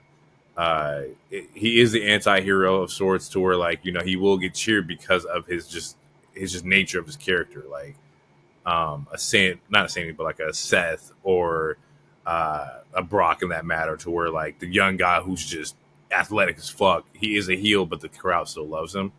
Nadine, the same thing, not the athletic part, but just the crowd loves the anti-hero version of that character. So yeah, I let me see, Bron Breaker versus Priest. Let me just see, like, okay, young boy, you want to get in the ring with the champ? I will handle you. For me, I that think Priest also needs that too. yeah. Well, for me, it depends on if Priest. I mean, that is to me. It is to me. It depends on if Priest is beating Drew. If Drew wins, then I don't need to see Braun versus Priest. I would honestly like, because since Breaker is kind of a bully and Strowman said he doesn't like bullies, that's a feud I think we could see, like Braun Breaker versus Braun Strowman and Braun Breaker beating Strowman. That would be a really good marquee win for him. True, I I like still, that too. yeah, I still want to see Braun versus Priest, but also that's assuming Priest beats Drew. And honestly, the only way he beats Drew in Drew's hometown is if Punk interferes. But even then, I still wouldn't book it that way. I don't think so. Uh, yeah, honestly, at this point, it's just keeping them in some storylines that are interesting that don't involve a title. Because I'm assuming Chad is going to get the IC. They're both heels, so I don't want to see him versus Chad. So then yeah, you just got to keep them interesting. Maybe put him in a feud with Gunther real quick because he never got in the King of Ring. He wants to challenge Gunther for that crown. Ah, That Gunther could be his first loss, maybe. I don't know, but yeah, we just gotta keep it busy. But let's move on because we have been talking. All right, so yeah. we get Natty versus Kiana James. It's Kiana James's first debut. It was a really good match. Kiana James looked really smooth, and I mean, also it's Natty. Natty's the boat, but yeah, Kiana James looked really smooth, and she ends up winning. It was a really good match. Uh, yeah, Nat is. I feel like this match, Nat was like shadow boxing. I think Nat. We all know that Nat wasn't getting the win here. Like, she was definitely putting over younger talent. Yeah, But in this match, It's just Nat working on her move. It's kind of like, in the sense of like hoop. It's like you just on the court playing 1v1 with somebody just to practice your shit. Um, she's just once again, we always talk about it, but she's a phenomenal fucking talent. You can just tell she's definitely in her back. She's really, I think, but almost like in her prime. yeah, yeah. I Um, mean, yeah, she's the boat. we get Braun versus Carlito. If I'm not mistaken, this was like a quick little squash match. Quick ass Well, match. Yeah, he goes in. Braun He gets wins. handled. JD tries to jump him, but he's way too much. And then we see Dom without his sling for the first time because he tries to help. Yeah. He hits Strowman with a chair, and Strowman just tanks it and eats it, and he's about to attack Dom. But then we see Liv again, and Liv stops Braun from attacking from attacking Dominik. And then that's when Judgment Day finally gets the upper hand, and they beat the shit out of Braun. Like they hit his knee with a chair like fucking 20 times. It was good shit, but it's slowly planning the whole, Liv and JD, all this other stuff. But yeah, Liv saves Dom, and then JD, as far as McDonough, Finn, and Dominik, they get the upper hand on Braun Strowman. They beat his knee with a chair, and yeah, we'll just see where that goes. We get the Jade, Bianca versus Zoe and Shayna. I believe at this match. No, that was for SmackDown. Never mind. Yeah. It was My note for this is that. Go ahead. My bad. Oh no, you were talking. Well, my note for this match was that the growth of Shayna and Zoe, they are here. They have been in promos backstage. They've been more present on TV and whatnot. I'm now solidified and invested in them as a team. They've been showing their in-ring ability as a team. So shout out to them for the growth or the work that they've been putting in to get their characters over, because it's definitely happening, or it definitely has happened, and I'm all in on Zoe and Shayna. Word. That's good. I'm happy for that. I like both of them individually. As a team, I'm still looking for a little more growth because I feel like it's similar to like Rave Girls, or yeah, I would say it's similar to Rave Girls, to where it's like, yeah, you guys are both badasses, and Zoe obviously hates women shaking ass, even though Shayna is clearly a lesbo and she likes shaking ass, even though she doesn't like shaking ass at the same time. Fan, a fan, she a fan. Yeah, I don't know. I feel like, yeah, but at the end of the day, yeah, Zoe's getting better on the mic. Shayna is better. They're good. I'm a fan. I'm a fan of the team as well. So throw them Z's up. Just the growth. It was a shout out to their growth. Yeah. They're not complete yet, but they've definitely grown for what they were 3 months ago. Yeah, I mean this is their first match where you see them, or I feel like you see them actually do like a tag team move that they came up with or some shit. And before the interference, spoiler interference, it was a really good match. I love all four of these women. And they all look good. The action was great. Did I make a joke? Yeah, I did. I wrote, if I wasn't attracted to them / equally afraid, I would say something wild. Actually, no, that's a terrible joke. But yeah, it was a good match. But eventually, Spooky Gals came out. They interfered. We've seen them backstage multiple times, even before they were drafted to the other show. They've been needing some screen time. Not even wanting, but they've been needing some screen time because both of these women are talented, especially Alba. And yeah, there was maybe I was just high, but I almost wrote racial angle just because, like, yeah, Shayna and Zoe beat up Bianca, and the Spooky Gals beat up Jade, and it's like, just jumping on the black girls, like, But eventually they did fight each other, and I was like, oh no, that was on SmackDown. Actually, so no, on Raw it was totally a racial angle. Oh, you're right. On Raw it was good. On Raw it was a little racial. Oh no, but you're right. Yeah, it sets up because damn. It later sets up a match, but this is what we talked about multiple times during the shows, though. Like, we want some tag team storylines. We want tag teams to feel established. And SmackDown, and I'll talk about it, but they also have other storylines that don't involve titles, which is something that wrestling fans, especially as far as the women, like, we need storylines that don't always involve a title. If you give us a mid card, that's great, but we still need to develop all these characters. So it is what it is. Right. You got to develop characters before you get a title in here. Yeah, exactly. We get a backstage where Cross tries to further break up the New Day. Didn't even write it down. There wasn't any key like moments, but I did write down carrying Cross to me is actually good at kind of being funny, even if he's not trying to. There was a couple things that he said during this backstage where it was like in slash even last week, like with the ice cream thing, where it's like I feel like he could be really funny. There's something missing with their characters that still pisses me off. Yeah. Um. Anyway, let's see. I need to change the page. Okay, yeah. Priest and Drew speak. There's a bunch of bullshit. Then we get a backstage segment. EO is still going crazy. EO attacks Lyra. We get Psycho Yep. Sky, which I thought that was a cool nickname. To me, it sounds like Psycho Sky is dope. it sounds like an anime attack. Psycho Sky. It sounds like but yeah, Definitely, yeah. she beats the shit out of Lyra. Then we get the New Day versus AOP match. And I have to quote my wife real quick because she said something and it made me fucking laugh. So as as the New Testament is coming out, she randomly says, "Cross looks like he would be a really good car mechanic." And then I just I just broke down laughing for like 2 minutes because she didn't mean it in a rude way. Like it was just something random that came to her head. He looked like he'd be a good car mechanic. Like it wasn't a jab or nothing, but. It was just harmless. It was a harmless. Yeah, it was a harmless comment, but I took it funny because again, who are these niggas? Why are these Sicilian niggas in these vests?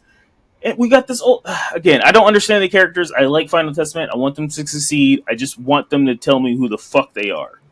But Yeah, this match upset me, but I understood it because it's like you got to build New Testament up. They have to get wins off and whatnot. I just wasn't a fan of the squash against the New Day. Yeah, but New Day can afford to lose. New Day can afford to lose, and they're. But like, it seems like they might actually break them up finally, which I'm kind of conflicted about. But it seems like they might finally break them up. The seeds that they're planting these seeds, and they've been pretty good.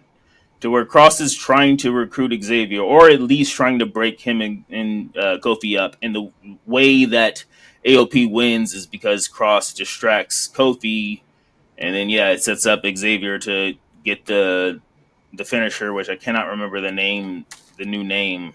It's not Final Chapter anymore. It's something stupid, but AOP wins. Woods is like, "Where the fuck were you at?" Kofi's like, "I was right over here," but this nigga was distracting me. But yeah, it's planting seeds. We'll see if it happens because it's not the first time they tease New Day splitting up, but it could happen. So it was if they do it right and like there's like a good like story element to it, I'm here for it. But at the same time, like if you do split them up, where are we pushing it? Like you're pushing Kof to the like main event. You're pushing Woods in the mid card. He's already kind of in the mid card area. Like there's not really a direction that I could see them pushing either one of those two as solo competitors that they're not already doing, or maybe doing better as a tag team. Right. I feel like the roster's too full. I feel like if you split them up, Xavier, I mean, either one of them, more than likely Xavier would be the one lost in the shuffle because he was lost in the shuffle a lot, way before. Like it was like, I mean, they all three of them were, which is why they eventually started the New Day. But out of all three, Kofi had the most success as a single star. And I feel like if you split them up, you risk repeating that.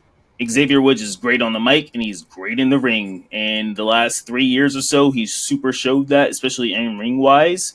But I mean, again, like every company has a really full roster. Like there's a reason why Ricochet feels like he might have to leave. I mean, Andrade's been back for a while, and the only thing he's done so far is beef with 2 different Latino teams at this moment. So it's like if you split these guys up, what are they going to do? Because if they just job, then that's kind of fucked up, and obviously, then eventually they would want to leave or whatever the fuck, Yeah, So and that's been like the formula, and like that shit may not work for everybody. We already know. We talk about AEW's roster being over fucking stacked, so it's like they may not have the room or like storylines for you as well. So I would rather WWE also retain some talent and make these storylines better around characters who are not in the title picture, and they have been doing that. So we'll see. I'm not for breakup, but if they do it correctly, I'll be here.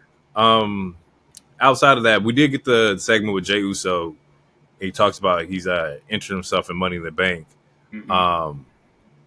I believe the term was yeeting in the bank, which I don't really like, but No, but both his term, money both of his terms sucked. Whatever DT said in the chat, I forgot what it was, like yeet in the case or something like that. That was better than whatever Jay said. yeet in the case is gross.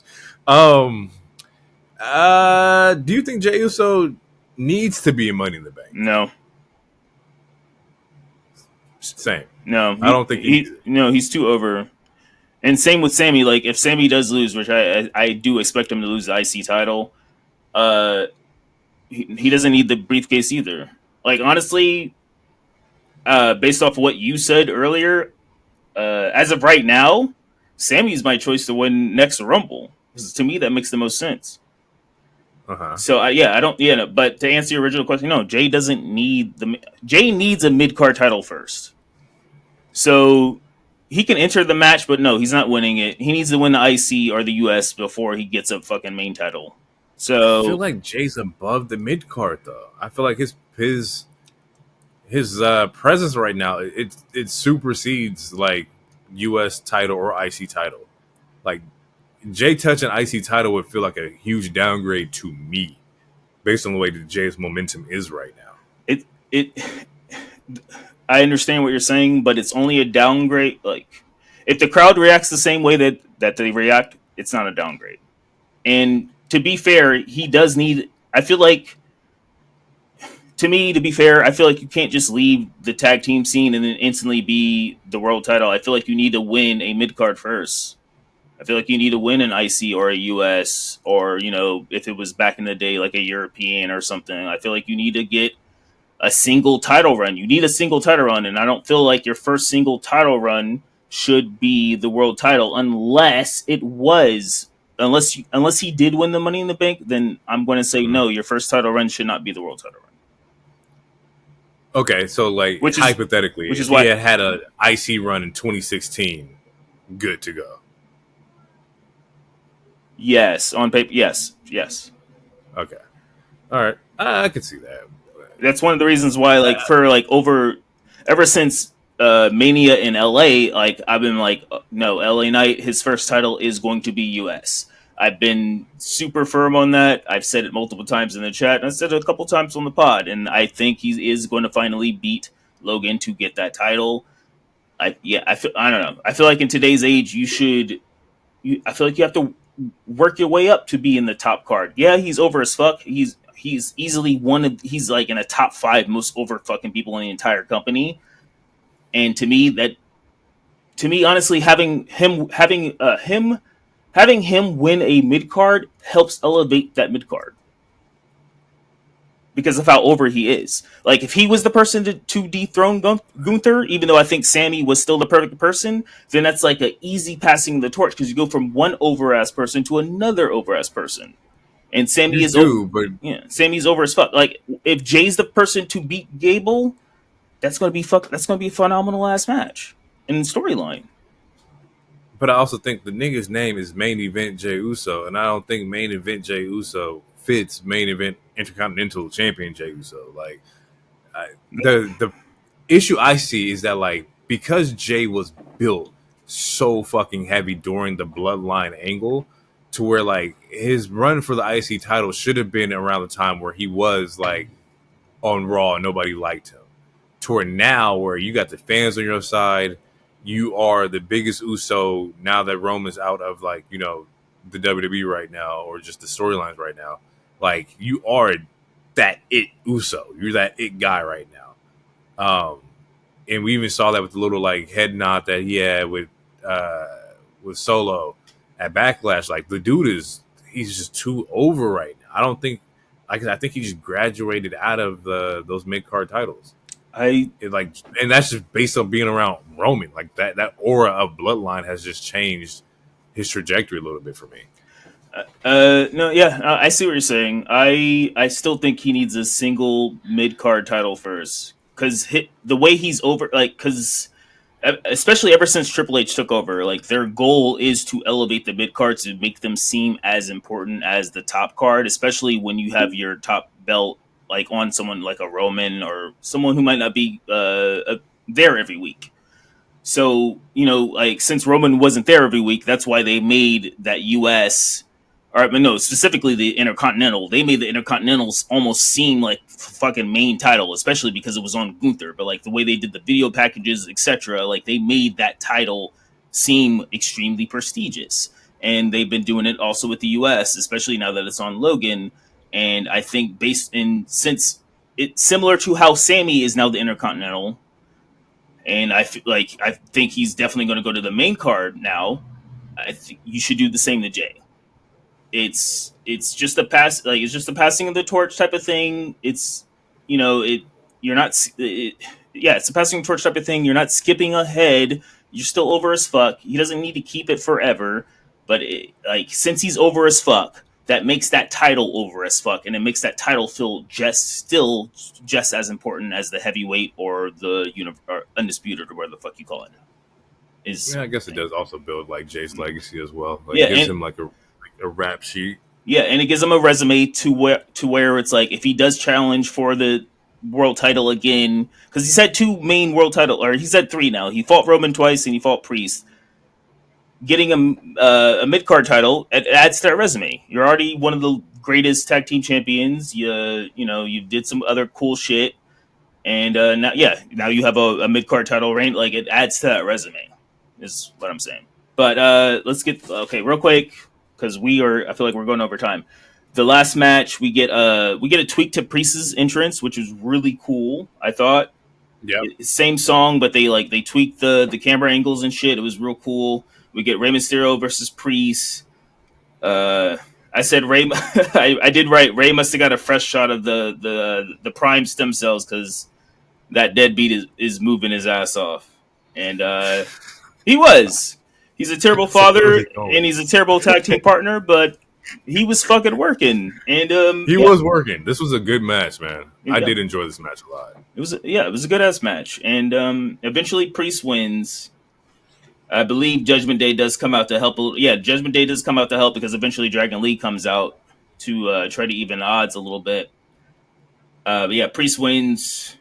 Drew comes out. He attacks. Priest. Yeah, but he was not locked in because he attacks Priest.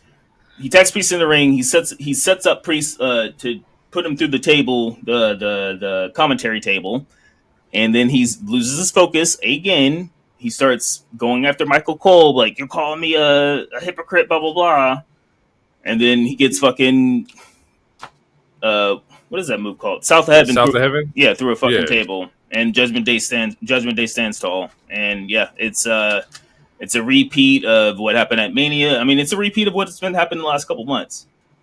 And also, I don't know if you saw it, but even before he went out the ring when he first attacked Priest in the ring, there was a moment where he grabbed the title, and before he could even lift it up, he dropped it.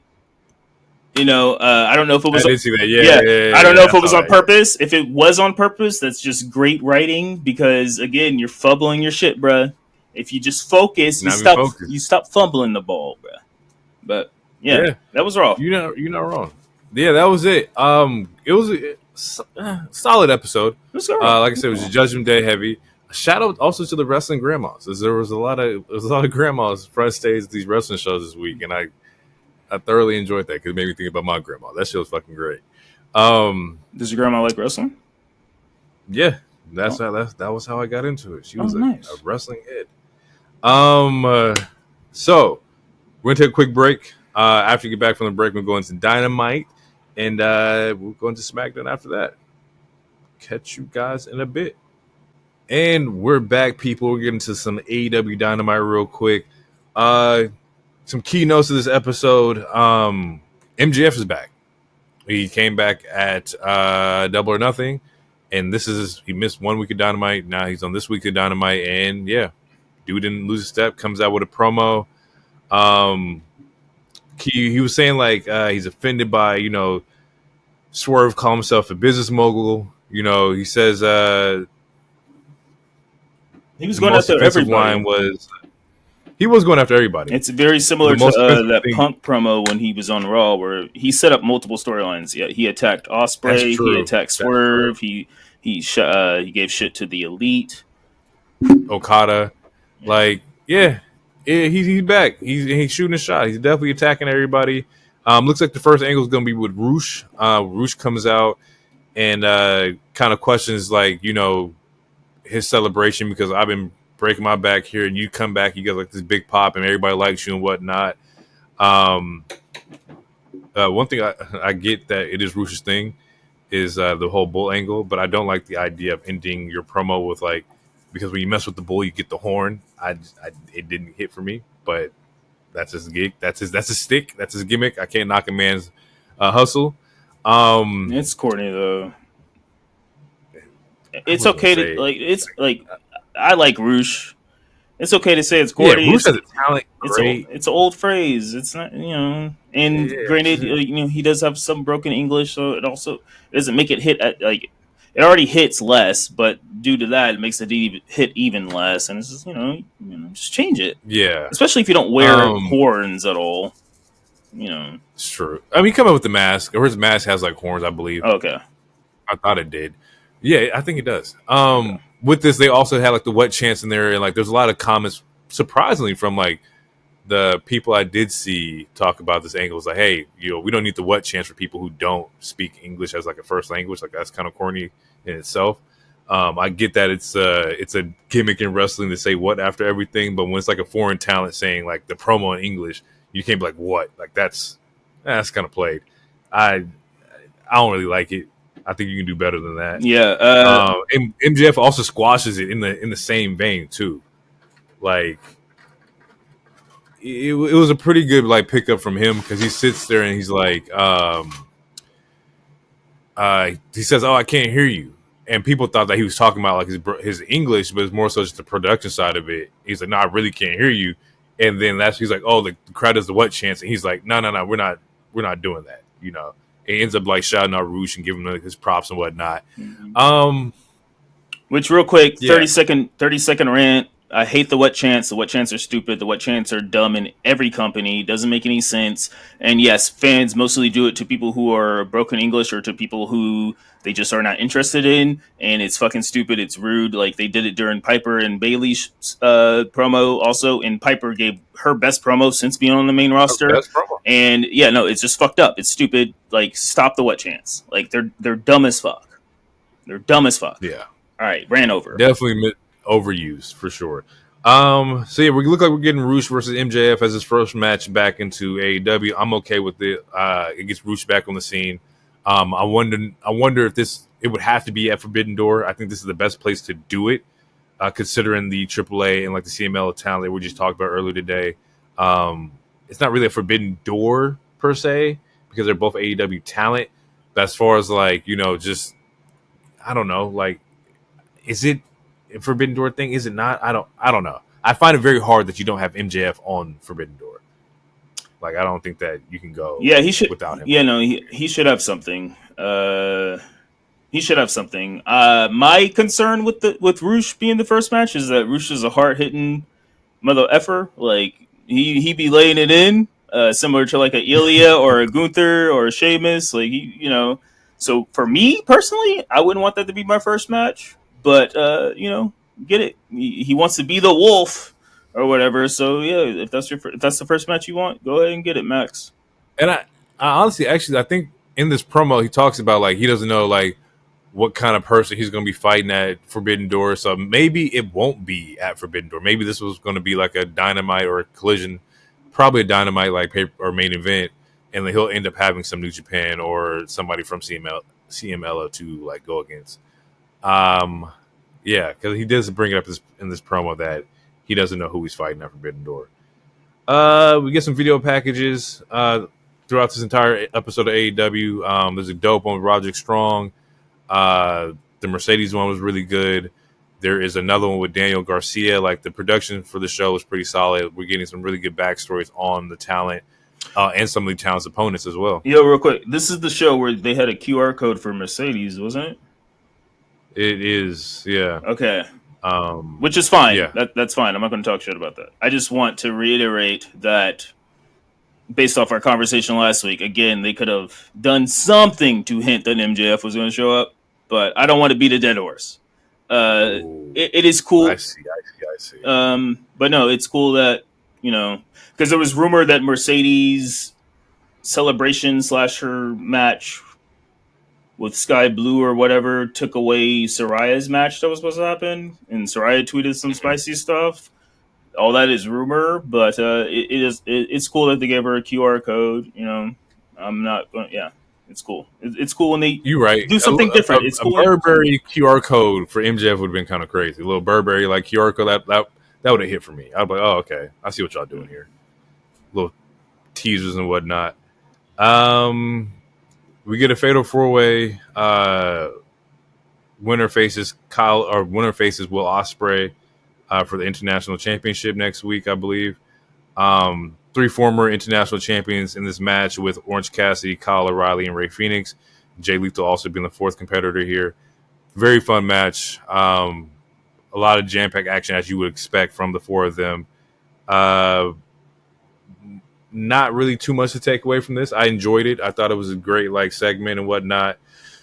I kind of did deductive reasoning with this. I thought Kyle O'Reilly had a shot last week, so he's probably not going to get it. Orange Cassidy's in a feud with Trent Beretta right now. I don't think he's going to get it. And there's in between Rey Fenix and Jay Lethal, and Jay Lethal's been losing the majority of most of his matches. So this one's okay, well, Rey Fenix is definitely going to get this shot here. He just came back. Go for it. They'll probably have a great one-on-one. He does end up winning this match. They'll probably have a great high-flying one-on-one. Rey Fenix. I knew who. I just wanted you to say it for the audience, by the way. Yeah, my bad. No, you. Rey Fenix does get the dub here, and I think they're going to have a banger next week. I don't think he wins per se, but I definitely think that it's going to be a very fun match to watch. Phoenix versus Ospreay should be extremely fire. Assuming no one gets hurt, it should be fire. Another quick 30-second tangent. Based off of this booking, I'm still very upset. During Dynasty or whatever the fuck the last paper. No, it was Double or Nothing. I said Trent should have won. And, now Trent's part of Don Callis, but yet Don Callis still wants Orange Cassidy. So then why would Trent be happy with it? The booking with this makes no sense. And I'm still upset with Chris betraying her boyfriend. To me, that still makes no sense. But also I'm happy that Chris is getting time. 30-second rant is... Yeah. That's funny because after this match, this is where Trent heads down to the ring. He's going to attack Orange Cassidy. Chris looks like she's about to intervene until she fucking drops or punches Orange in the face. That's when Willow comes out and we get the split, which is probably it seems like they're heading towards what we had talked about before, which was the mixed tag team match. Yeah. It looks like they're going to get both people who lost their best friends. It's probably going to happen. We got too much Jericho this week. What? A lot of learning tree promos. 4 to 5 segments. And again, I apologize. I apologize because I said he might start naming people different trees, and he's already started. There's only 2 people in the group, and he said Big Bill was a redwood, I think. Mm-hmm. And I don't know what the fuck he called Brian Keith, but I apologize. I fucking apologize, you guys. I am so sorry. Yeah, he kept saying Bad Apple. I don't know if he's referring to Brian Keith as the Bad Apple. I'm not sure. That's the there's a lot of Jericho. Bad Apple. Look at you, learning tree. 2 towns. Can't get away from it. I need to. Too much Jericho. That was my notes here. A lot of segments that are I get it for the character, but 4 is a lot. 2, 1 good one. We get into a TNT Championship qualifying match. Wait, real quick. Briscoe and Brian Cage. All the goddamn thing, all the segments, are pretty much just him giving his random ass advice, which... Yep. I'm seeing some fans turn around oh, this is actually kind of entertaining. Just like Jericho's stuff, there's at least 2 to 3 weeks where there actually is entertainment, and then it goes back to the bullshit. But I'm sorry, no, just a white man giving unsolicited advice in 2024 is not entertaining to me. No one asked you for advice, my guy. You know what? I found it, and I was sitting back like look at the notes from like weeks before. And I'm like, the EVPs and Jericho kind of doing the same thing right now. No, they're doing the exact They're same thing. they're both playing the like we're harmless but we're evil kind of thing. And I need some different. I need some difference to be done here. I think the EVPs of what they have going on is fine because that plays off like real world like things that people think about them. And then Jericho's learning tree angle, I guess that also plays off of real world shit too, because the whole Jericho vortex and everything. So they're both pulling, which again, from, like, it makes you like it lets you know that he's listening to the fans and he's purposely doing shit to irritate people. But absolutely. But it's the same thing. It's the disingenuous heel to where it's like you're waving to the crowd, you're smiling. Hey, I know you guys love me. I'm a heel, even though I'm a heel. You guys like he's doing the exact same character. The difference is he's not EVP and he's wearing a title that again has no recognition in this company. No value. It has no value. Yeah. So, and then 4 segments, like we could have got a fucking another women's. We could have got anything. We did not need to see this this bleach blonde, bad built, butch body. Butch body. Bad built butch body. We did not need to see that 4 times. We did not need to see that. TNT Championship qualifier match with Mark Briscoe and Brian Cage. Once again, it was still an enjoyable match. My question is that, like, why is the Ring of Honor champion in a TNT qualifier match that he kind of doesn't need to be in? I get that from an entertainment aspect. Mark Briscoe's going to be very entertaining in this match, but I think that like his efforts would be better, suited bringing up the ROH division because they definitely need that. If not, you could put the belt in somebody's hands who does want to be in ROH to help build up that their stock and that division. That's my takeaway from just him in this because he does end up being Brian Cage, and honestly, this one was also a good prediction because I don't think I want to see Brian Cage in the ladder match. I don't think that fits for me at all.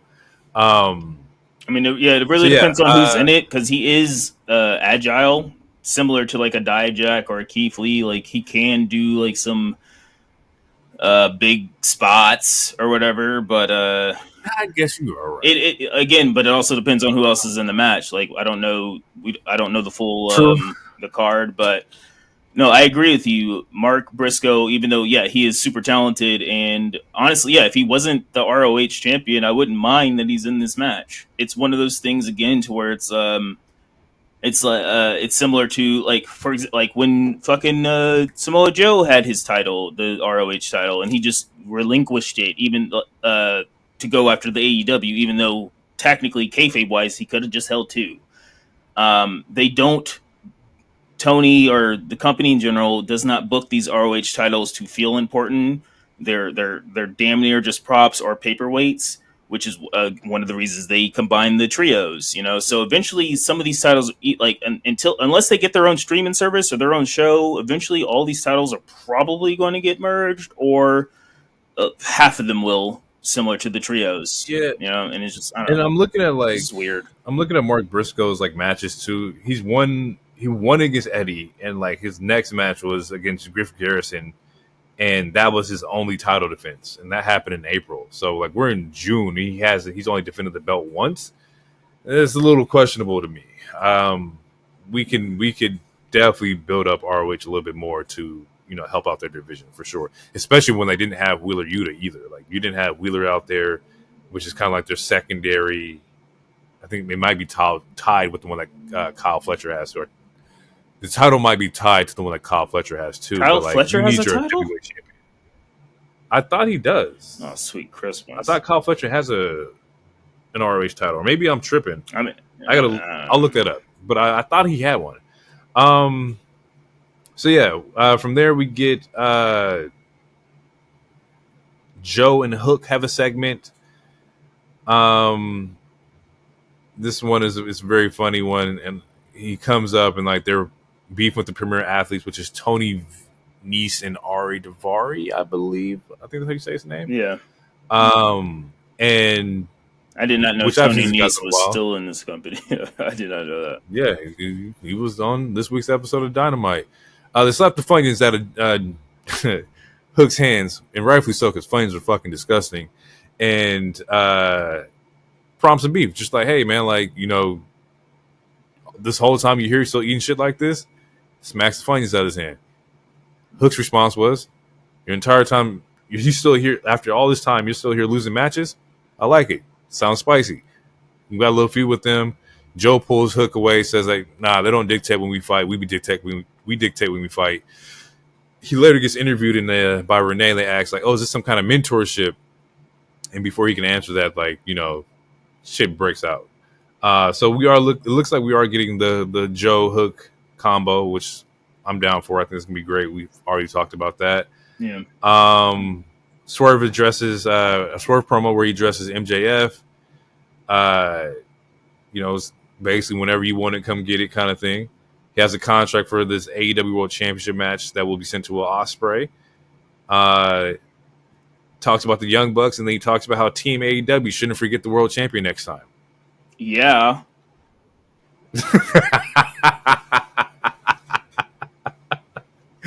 Yeah.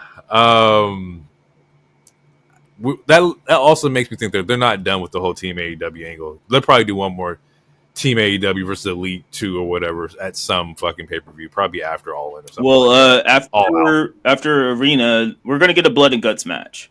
But my only thing is, hopefully it's a new, different Team AEW because I complained about the members in the last, like, again, 3 of your members are ex WWE people, even though FTR cuts a rah-rah speech every fucking week. So sure, they're AEW, sure, whatever.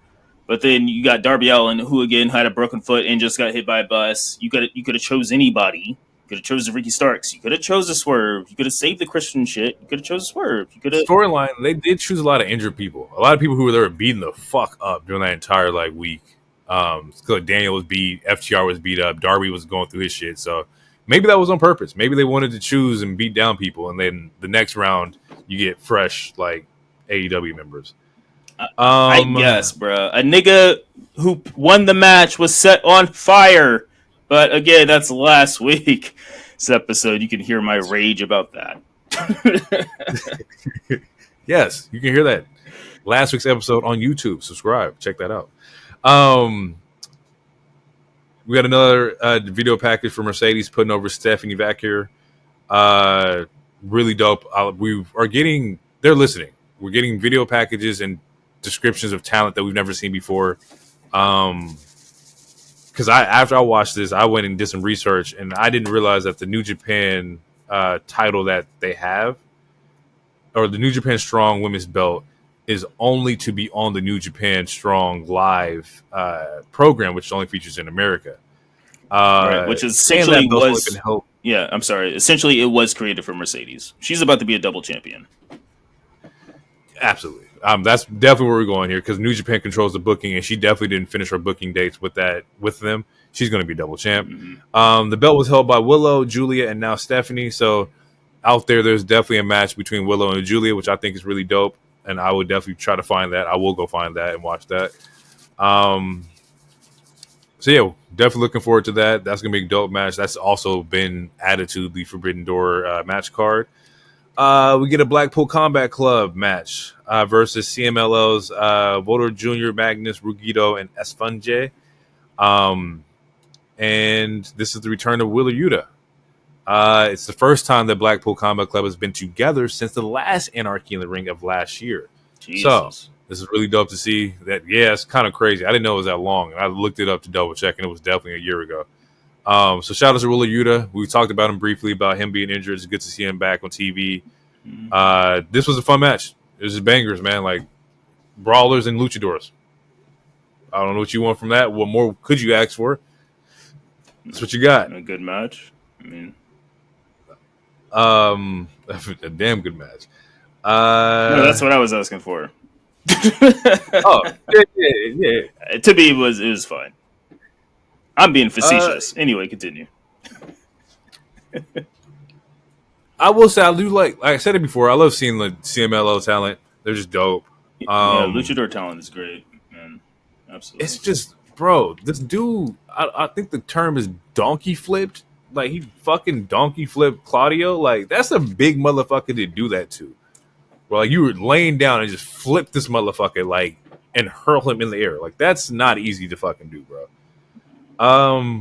Yeah, fun match. BCC gets the win, which also fits like their story because they've also had several matches with the same talent in CMLL. I believe they went to Mexico instead of Wheeler Yuta. They had Matt Sydal, and they fought them. So they just continue the storylines or their beef with them. We get Mariah May versus Saraya, and this is the match that we're like, this is second to match of the week. This is right behind Ludwig and Sheamus because Saraya got busy. She showed everybody that, hey, y'all keep sitting me. I can fucking go out here and wrestle, and she can fucking wrestle. The submission that she put her in to win the match was insane. The story dynamic while Mariah's in the submission to look over at Tony for like approval to tap out, the camera angle catching that, like it was really dope. Like cinematography, if you will, because they're definitely looking at or showing the angle of Mariah May holds Tony in such a high regard that she doesn't want to look like a failure in front of her, and so she's like, instead of just tapping out and just like, hey, it's okay. She looks over and like she just couldn't do it and just fucking tapped out. I thought the story for Mariah May would have been held or would have been done or at least heated up by now, but it looks like we may get that post Forbidden Door. We'll see what happens when it's Tony versus Mina. Yeah, which right now they were having a les off where, yeah. I mean, essentially it's like les off. You know what month it is, bro? Shout out to all my gay niggas. Shout out to Bright Muff. But they were,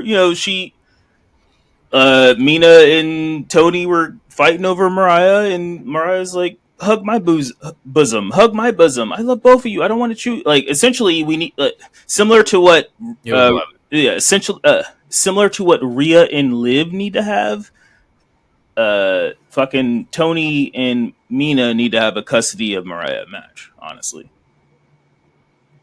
2 custody matches in the year. I would love that. Custody of Dom and custody of Mariah. Yeah. Book it. Or a scissor off. I don't know if that's appropriate for me to say. I apologize. Scissor off sounds like a crazy fucking evolution for a Pokemon. Okay. You just call it scissor off. Cool. All right, that way we keep it PG that way. All right. It's a Pokemon, you guys. That's exactly what I meant to say. Scissor off. I need a scissor off.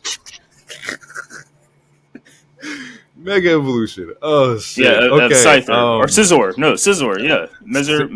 Mega Evolution of Scizor. You got to get 2 female Scizors, and you have to like evolve them at nighttime though, and it becomes a scissor off. A scissor off. Oh fuck, that's funny.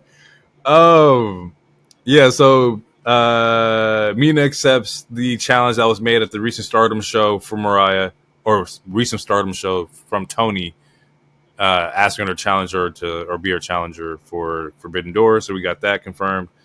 Backstage, we hear from Daniel on this is the final year of full-time competition, and how he's not like going away, but he won't be wrestling full-time anymore.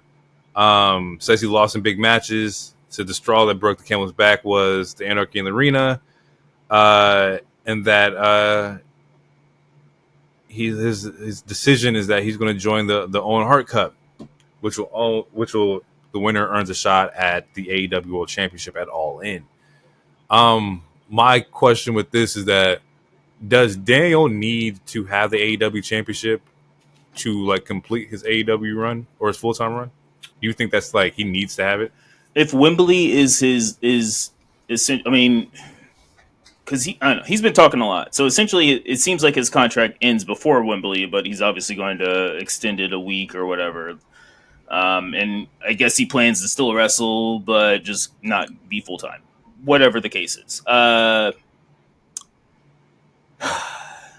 answer the question, I'm going to say no. He does not need to win it to solidify his anything or whatever. I would say though he should win fucking something because he has lost. He's lost every single big match that has mattered, or he it was a draw. He and a part of me feels like, based off of every interview he's ever done since he's been a part of AEW, it doesn't seem like he wants the responsibility of being the main champion, which is fine. My problem is then stop jobbing all the time to all these big matches. Like if you don't want to ever win it, because at this point, beating you, it's not that like beating you doesn't have as much weight anymore at this point because literally almost every single person, every big feud you've been in, you lost. So beating you doesn't have the same weight as it would have like, oh, someone who beat Brock, like when Cody beat Brock Lesnar, it was a crazy ass thing because not that many people beat Brock Lesnar, or some shit like that. So like everyone at this point has beaten Daniel or Brian.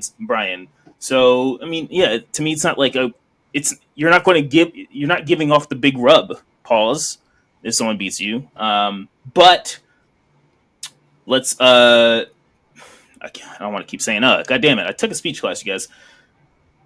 Based off of Wembley and based off of them already doing Swerve in Osprey and now MJF is back, I could totally see Osprey and Daniel 2 at Wembley. That would be a really good main event.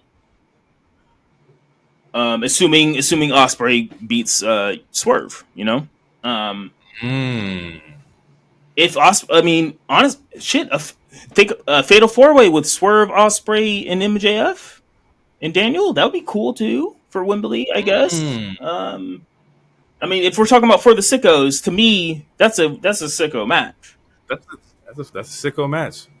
You're not wrong. So, I know we'll see. But, Daniel's not wrong. He's lost every big match. Him being in the cup makes it interesting. And assuming Osprey beats Swerve, having Osprey versus Daniel 2 at Wembley, I think would sell a lot of shit.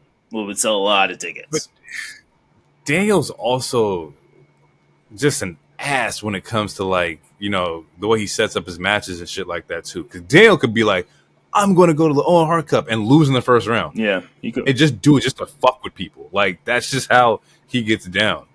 Do I think that's going to happen? No, but can I see him pulling that shit? Absolutely.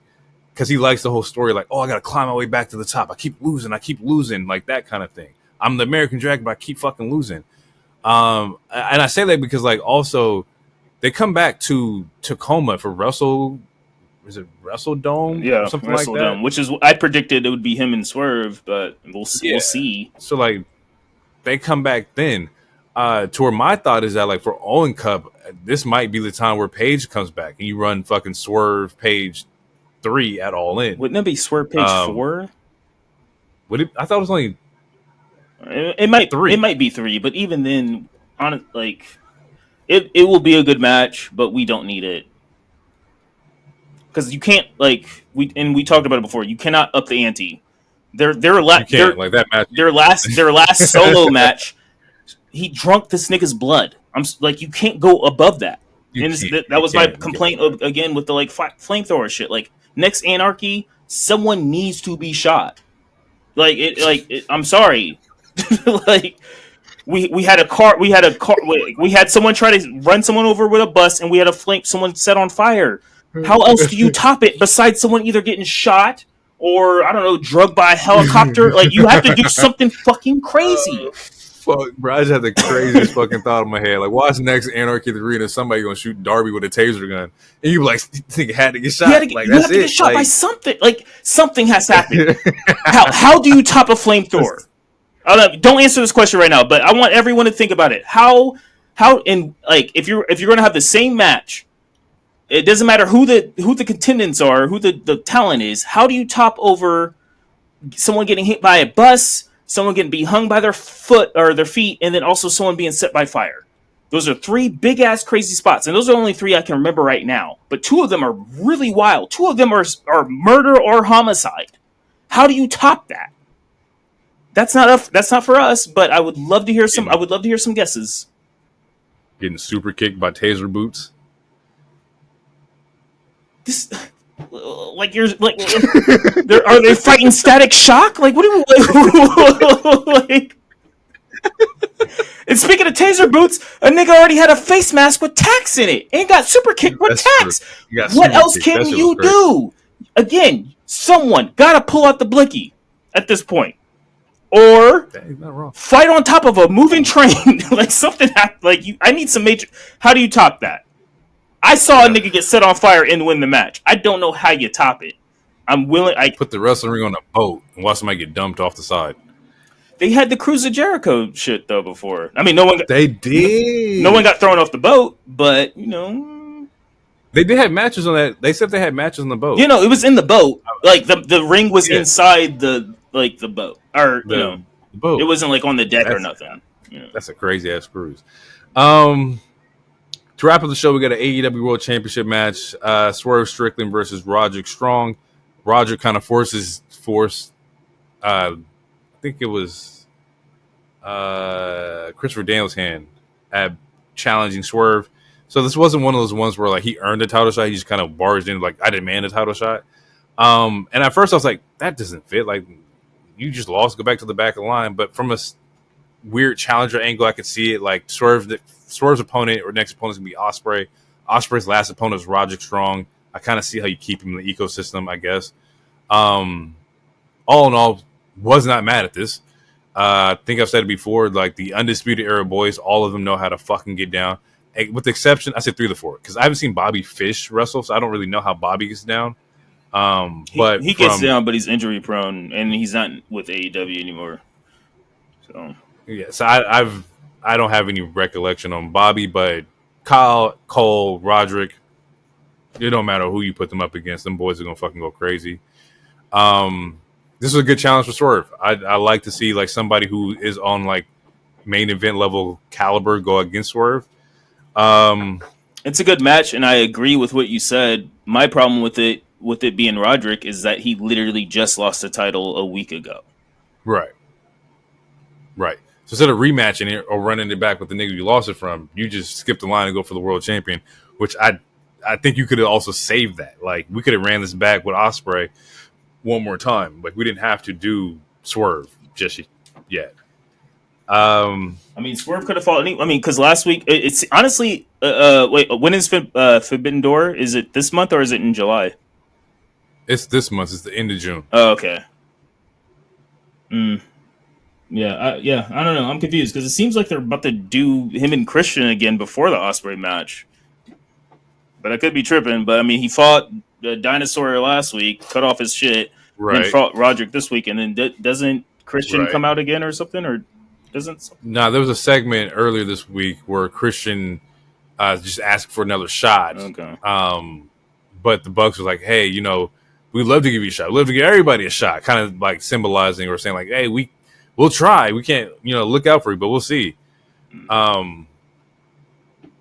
But I think next week we're probably gonna get an Ospreay match because he took the week off. Yeah, he took this week off, and which some dirt seats were like, "Oh, he's taking a sabbatical," and he it's crazy. I saw that. I just said a sabbatical, nigga. Like a week off? Yes, nigga, I'm at home with my family for a week. A week, a week is not like the way the article made it seem like he was going to take like a couple weeks off or like a month off or some shit. And it was from No DQ, which they're not just like. Wrestling Observer, they're not the most accurate. They're not a PW Insider or a Fightful, but like the way they headlined it made it seem like Ospreay was going to take like a couple weeks off, and he's like, "Bruv, I'm only going home for a week," or some shit. Like, relax. There was a dope backbreaker on the top of the turnbuckle. Once again, Roger's king of the backbreakers, as you told me. This dude is fucking nuts. Messiah, that shit. Messiah, the backbreaker. There's a swerve stomp out of a backbreaker, which is fucking nuts. Like the way he can get that off is also like very impressive. Because the nigga was like being cradled and just turned it into a fucking swerve stomp, which is just fucking dope. Yeah. Last of my notes is I enjoyed it. I think a lot of this could also be foreshadowing a technical wrestler against Swerve. So once again, foreshadowing Swerve versus Daniel at some point. Because they're not the same as far as technicality, but Roderick is definitely a technical wrestler in a nutshell. He was reversing a lot of fucking Swerve kicks too. I am not a betting man. I thought it was a dope. Yeah, no, I'm not a betting man, but I would be extremely disappointed if we don't get Swerve versus Bryan at Tacoma Dome. It literally makes the most sense. They're both from Washington. Yeah, it would just depend on how do we get there. Easily, like you just book Tony. He books for the Sickos. Bro, the other homie was just in an eliminator match for zero reason. Kyle Fletcher was in an eliminator match, zero reason. Dustin Rhodes versus Mojo, eliminator match, zero reason. All you do is just book it. It's Tony Khan's booking. AEW fans are going to like it because it's TK. Just book Daniel versus Swerve, Tacoma, Washington match. That's all they have to do. No one's going to bat a fucking eye. No. And that's not even me throwing a shot. But that's me being neutral as possible. No one's going to bat an eye because it's for the Sickos. Special guest referee, Darby Allin. Oh, Jesus Christ, I would hate that. Yo, if y'all can see the way this man's face just turned, it was fucking hilarious.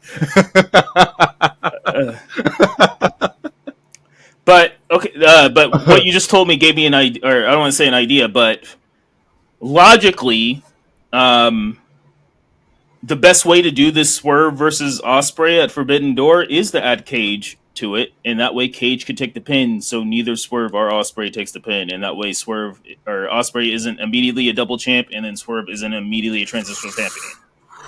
Make it a triple threat. That is the best way to do it. Somebody has to lose. No, because somebody has to take the L. Not right now. And I think Ospreay has to take the L to Swerve. You have to. You got to. Swerve, he needs that one big win.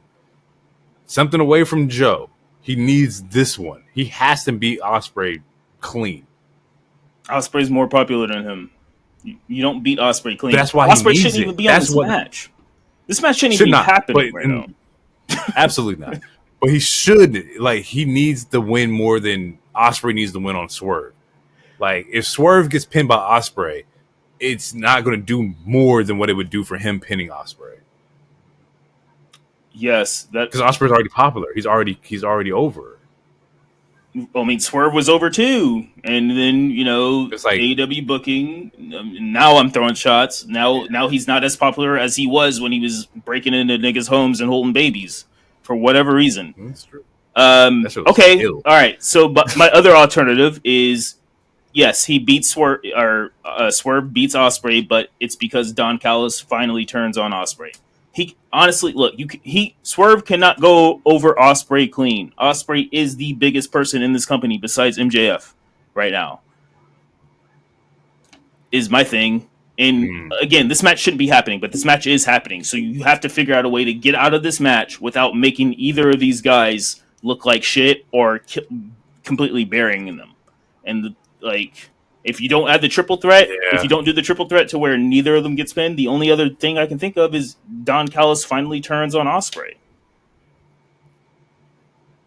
But we can talk about that later. Yeah. Let's get into SmackDown. All right, that was it. Before we get into SmackDown, I got one last question about AEW. Who does Okada has been quiet. Forbidden Door is right around the corner. I would assume that they probably have something lined up for Okada for facing somebody. For the Continental Championship, because right now after Anarchy in the Arena, I don't think we've seen a lot of him. We did the we didn't talk about it, but the Lamborghini angle was fucking funny. But he hasn't been in the ring with nobody yet. So before we get into SmackDown, I just want to bring up Okada's been quiet. Yeah, because they killed his character. Not to be dramatic, but again, he was literally like the Cena, peak Roman in Japan. Okada was that guy. It was Okada, Kenny Omega, and like Tanahashi and Ospreay. Like those, like there was a reason he was one of the biggest draft agents besides a Mercedes or a Jay White, and now he is just a It's not regular wrong. ass Japanese nigga here. He still doesn't take any losses though, but he doesn't. Again, as the kids say, he doesn't have the aura. Because if you see any of his New Japan shit, his aura was again Roman Cena levels. Out of here. I mean, he could have a match. I mean, shit, it might just be against a rate. I mean, now that we know that AAA and CML is there, it could just be against someone random. It could be It could be someone random from New Japan or someone a random luchador or something. Or he just doesn't have a match, or they do another 6-man or some shit. I have no idea. Yeah, we'll find out. Smackdown. Let's jump into it. Okay. Yeah, Solo / Bloodline open the show. We get a new tweak to the Solo entrance. It's looking more Empire power, more I'm the new kingpin of this shit aura vibe to it. Yeah, he's with Heyman. Heyman says until Roman comes back, Solo sits at the head of the table. So we're officially getting. I mean, it's been hinted at, but as of right now, it's official. Yeah. Solo is head of the table. And after that, Solo is like, you need to thank the other two for saving you last week, and you need to anoint them. So we get an anointment. Heyman anointed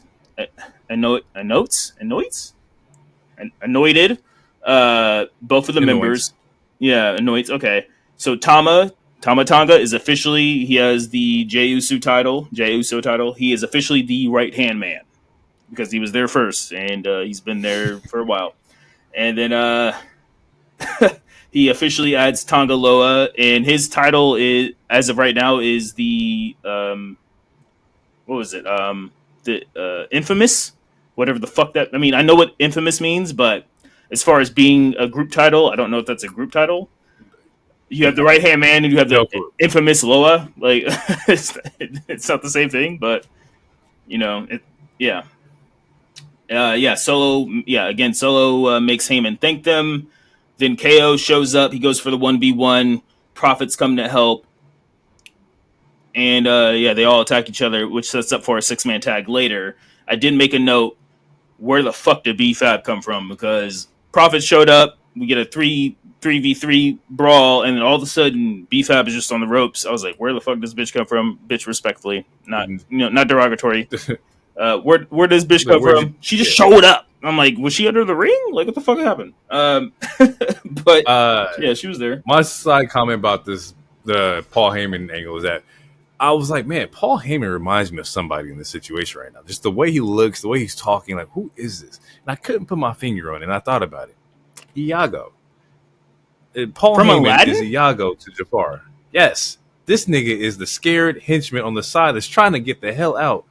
He's here only by technicality when it comes to Solo. He doesn't really want to be here, but he's here because I'm afraid.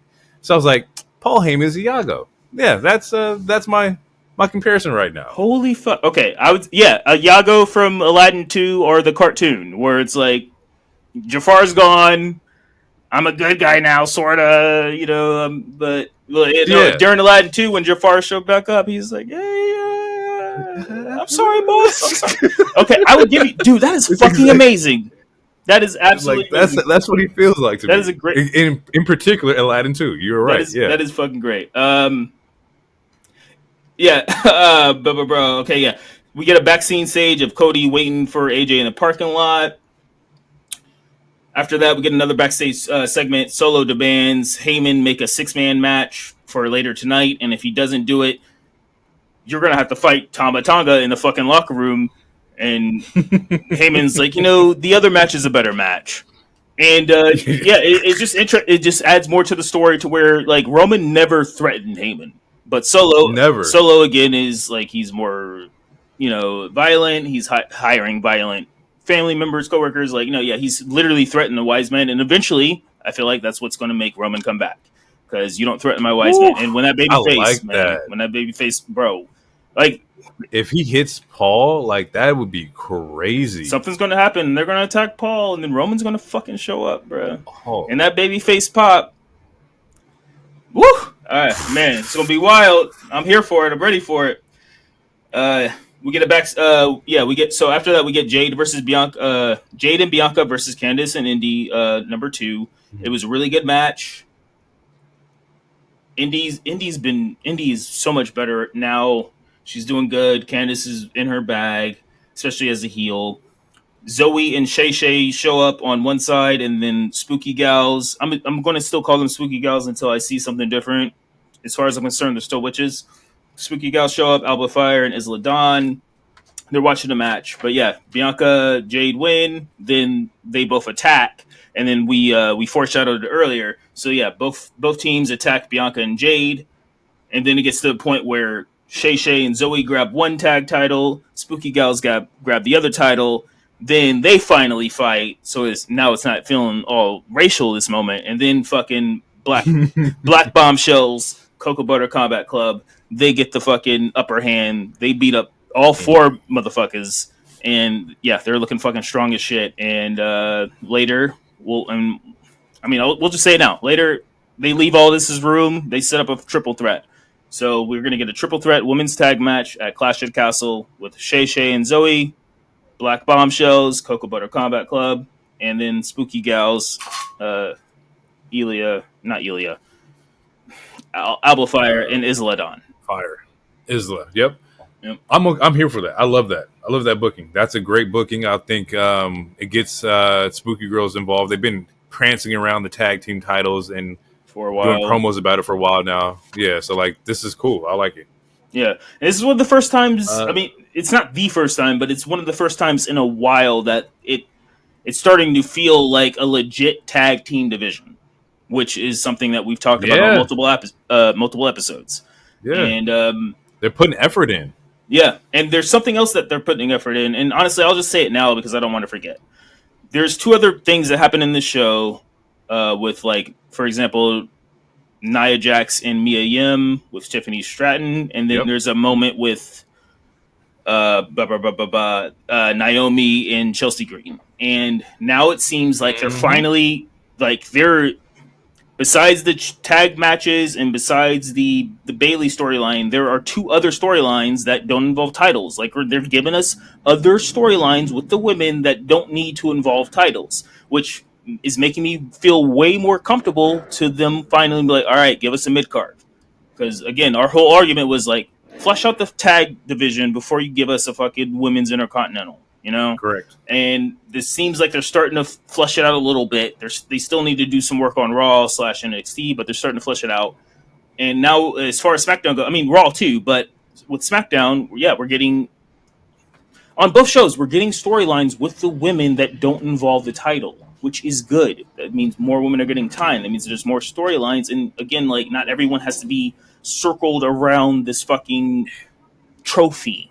So they're doing it in a 2-hour show. Yeah, like the SmackDowns are way more fleshed out than Raws are, as far as like storylines revolving around multiple characters. To where like this week, I felt like it was very Judgment Day heavy, as you've mentioned that they all kind of feel like that. To where, and they have a 3-hour show, so we should be seeing more talent, being dispersed throughout Raw.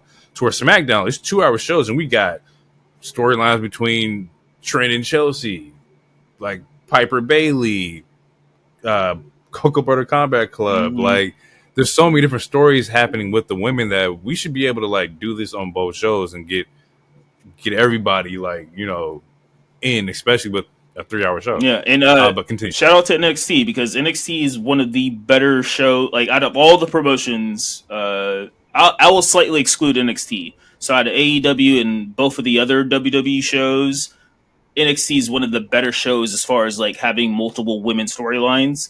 Women, fuck yeah. Honestly, on NXT, the women's roster on NXT is it's way better. NXT's women's roster is easily one of the best women's rosters in every division, but their women's roster is better than their men's roster right now. And they have the best division to tell stories for the women. Yeah, and they're about, which is why they deserve a mid card. They're about to get a mid card. And also, fun fact: Battleground, which happens tomorrow, NXT Battleground on Sunday, I think there's only 1 or 2 men's matches. Every other match is a women's match. It's almost the Evolution.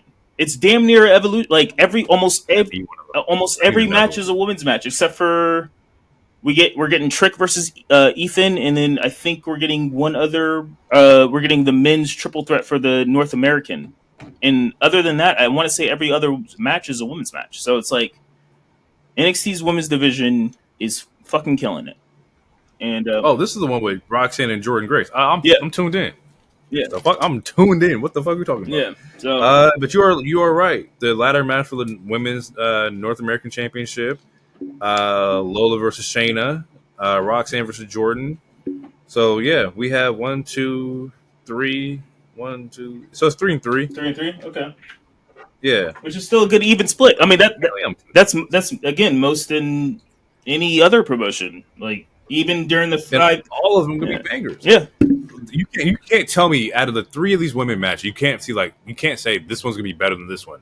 Like Roxanne versus Jordan, you tuned in because that's a crossover. Like this is great. And I think they wrestled before because Roxanne used to be in TNA before she came to WWE. So I want to say they definitely Shayna versus Lola. That should be fire. Another underground match. That's gonna be fucking dope. Mm-hmm. And it's a ladder match full of women. Fuck yeah, I'm for a new title for a new champion. For a new title. First ever. What is? Oh no! Hell yeah! Is it the? Yeah. I think Thea Hill, or no, that might have been NXT because I could have sworn Thea Hill was fighting somebody by herself. But either way, women are up. I just want to give a shout out to that. But all right, so we get a where we at? Gargano Ciampa or Gargano Waller.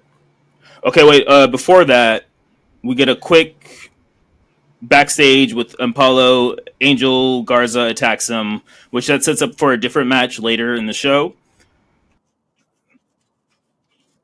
Aldis is upset because Apollo's taken out. LA Knight comes out of nowhere. LA Knight's like, where the fuck is Logan Paul at? Aldis is like, he's not here. Carmelo Hayes comes out of nowhere. He keeps talking shit. LA Knight's like, okay, well, since you're out of a match, you're upset that you're out of a match, put me and this asshole in a match. Carmelo's kind of upset at first, but he's like, I'm still him. I'm going to get it. So we get that match later. Then, the next match, Gargano versus Waller, which they have a history because Waller sent Gargano out of the NXT territory, kayfabe-wise. I didn't write too many spots down. I will say that early in the match, Gargano was chopping the shit out of him. He was giving Waller some Gunther-type chops. It was enough to where I had to write it down. I was like, those chops were fire. They were loud as fuck. Nah, there's that modified Canadian Destroyer this motherfucker did. Yes. Like before that, there was a moment that went to a commercial break where Gargano hit a sliced bread outside the ring, and it was a really rough landing. I'm not going to call it a botch. It still looked pretty good, but it mostly looked like they landed on Gargano's head, but he was he was clearly able to finish the match. But yes, the other big spot, or the biggest spot, was that modified. It was like a poison destroyer, like damn near. I was like, what the fuck is this? Gargano's good. But we know that. Yeah, no, we know that. And Waller is way better. And Grayson gets the win because he pulled Theory into an attack. Gargano went for a suicide dive. He pulled Theory into it, set up a distraction for the most part. Waller wins.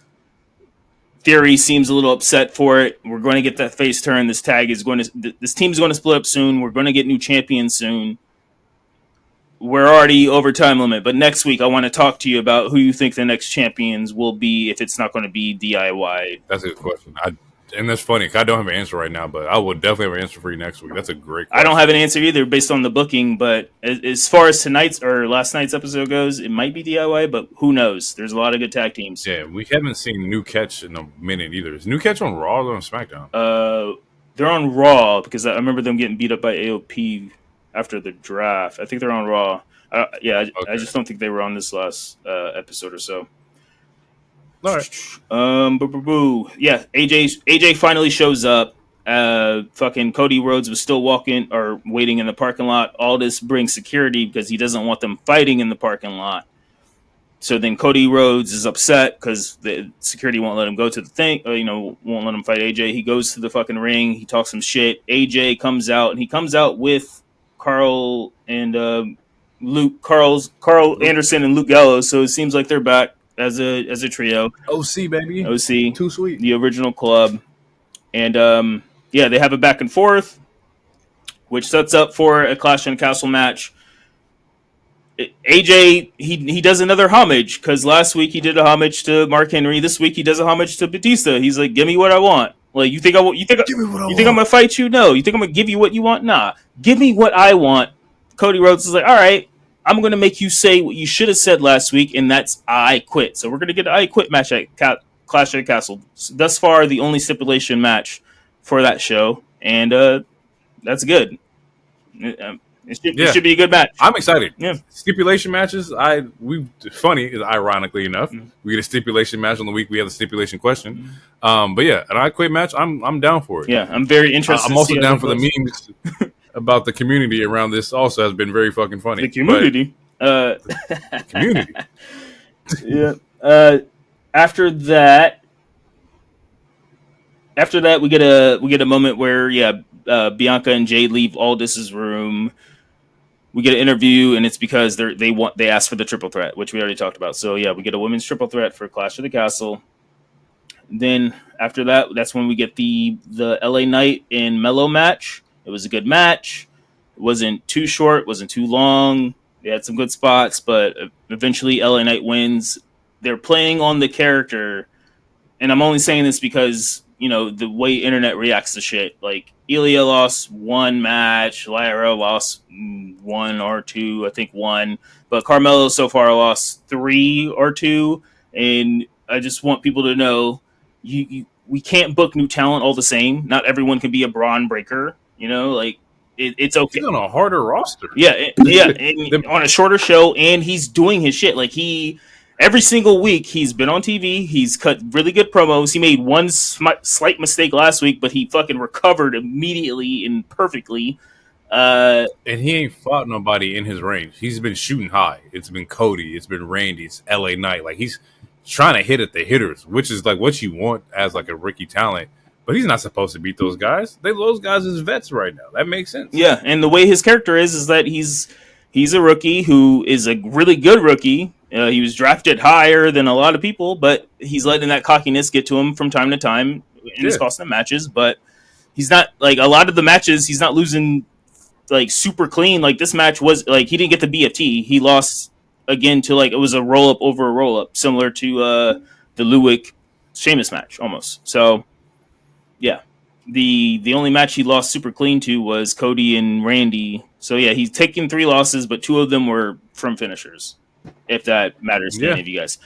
After that, we get a quick backstage Tiffy time talks to Nia, which in real life they are really good friends. They carpool together and all this other shit. They make TikToks together.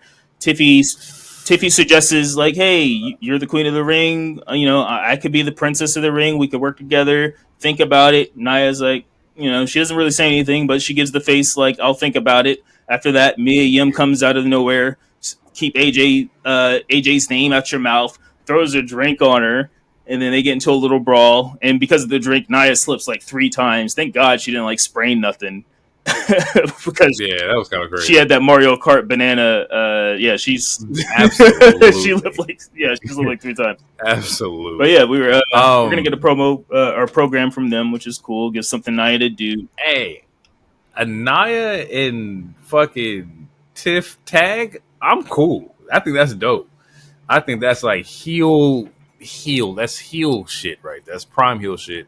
You got a powerhouse with an aerial assassin.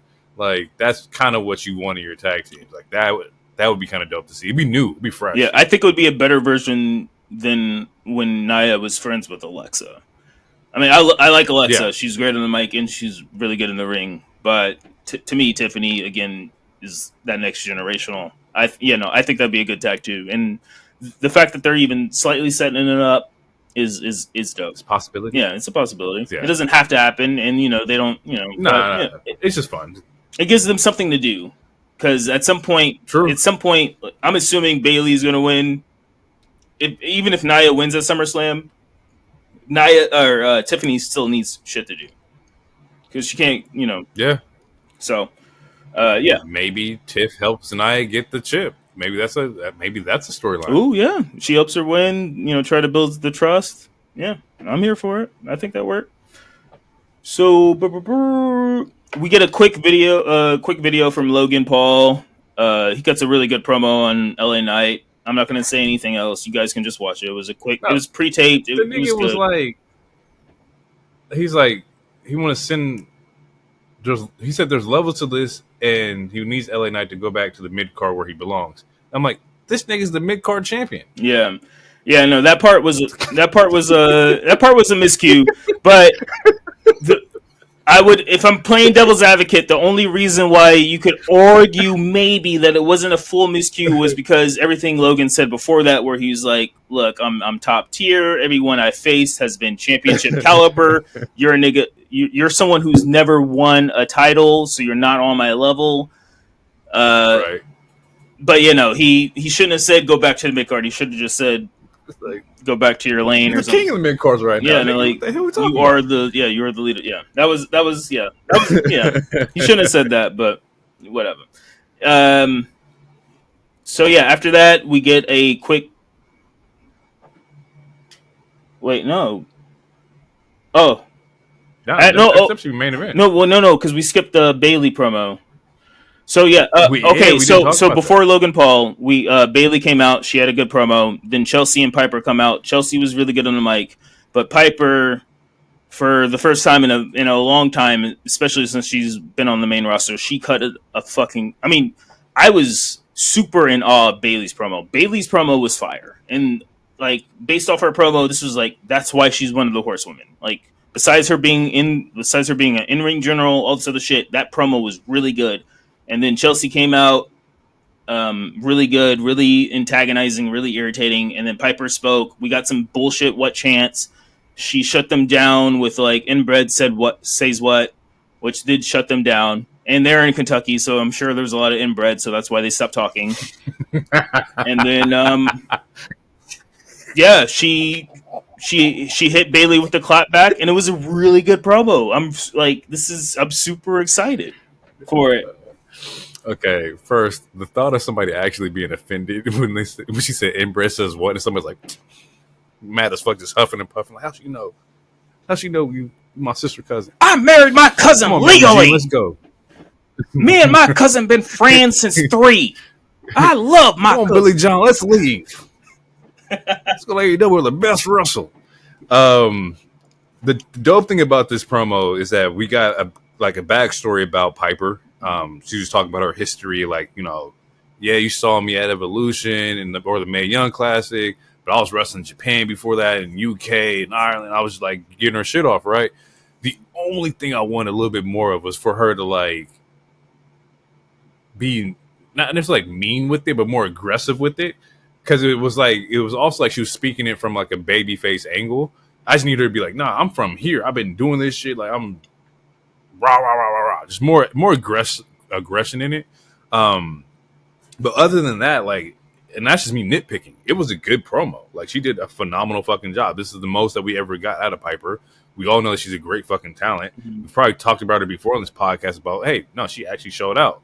I think I said this when she had wrestled somebody on Raw. I think it was Jade on Raw. Probably. Yeah, Piper's great.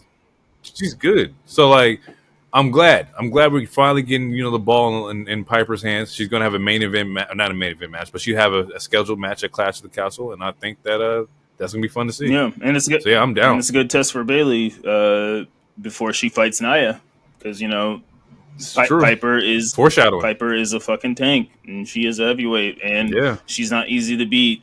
Bailey might have to hit a avalanche Rose Plant or something, or avalanche Bailey to Bailey or something, because Piper's not easy to beat. I like that. Yeah. So after that, then we get a quick thing when Chelsea and Piper are talking to Aldis, or no, I think Naomi's talking to Aldis first, and then Piper and Chelsea show up. Either way, it sets up a program for Naomi and Chelsea. So again, like, other storylines not involving a belt with the women, and it's also more than likely going to set up a tag match between Naomi Bailey versus Chelsea. Honestly, I wouldn't be surprised if that doesn't happen next Friday, or at least after Clash. So we'll probably see that. And then now we get the main event, which, if I may quote, "Holla holla, playa! We 6-man tag match. We got a 6-man tag. We're getting the Bloodline." Bloodline 2.0 versus KO Profits. Yeah. Which was a good match. Yeah, I don't have any spots for this or nothing like that.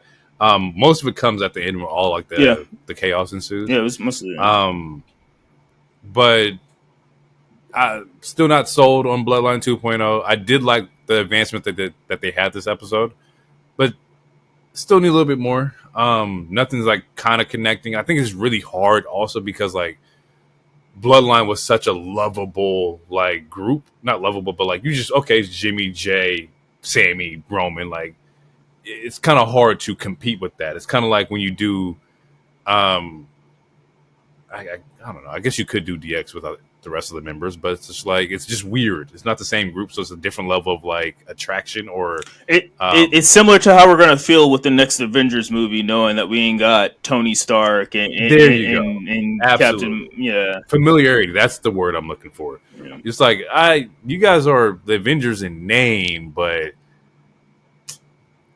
y'all, where Jarvis at? Y'all got no Tony over here. Like, ew. Yeah, nigga, you was the Falcon. What you mean you Captain America now? Like, just this is different shit.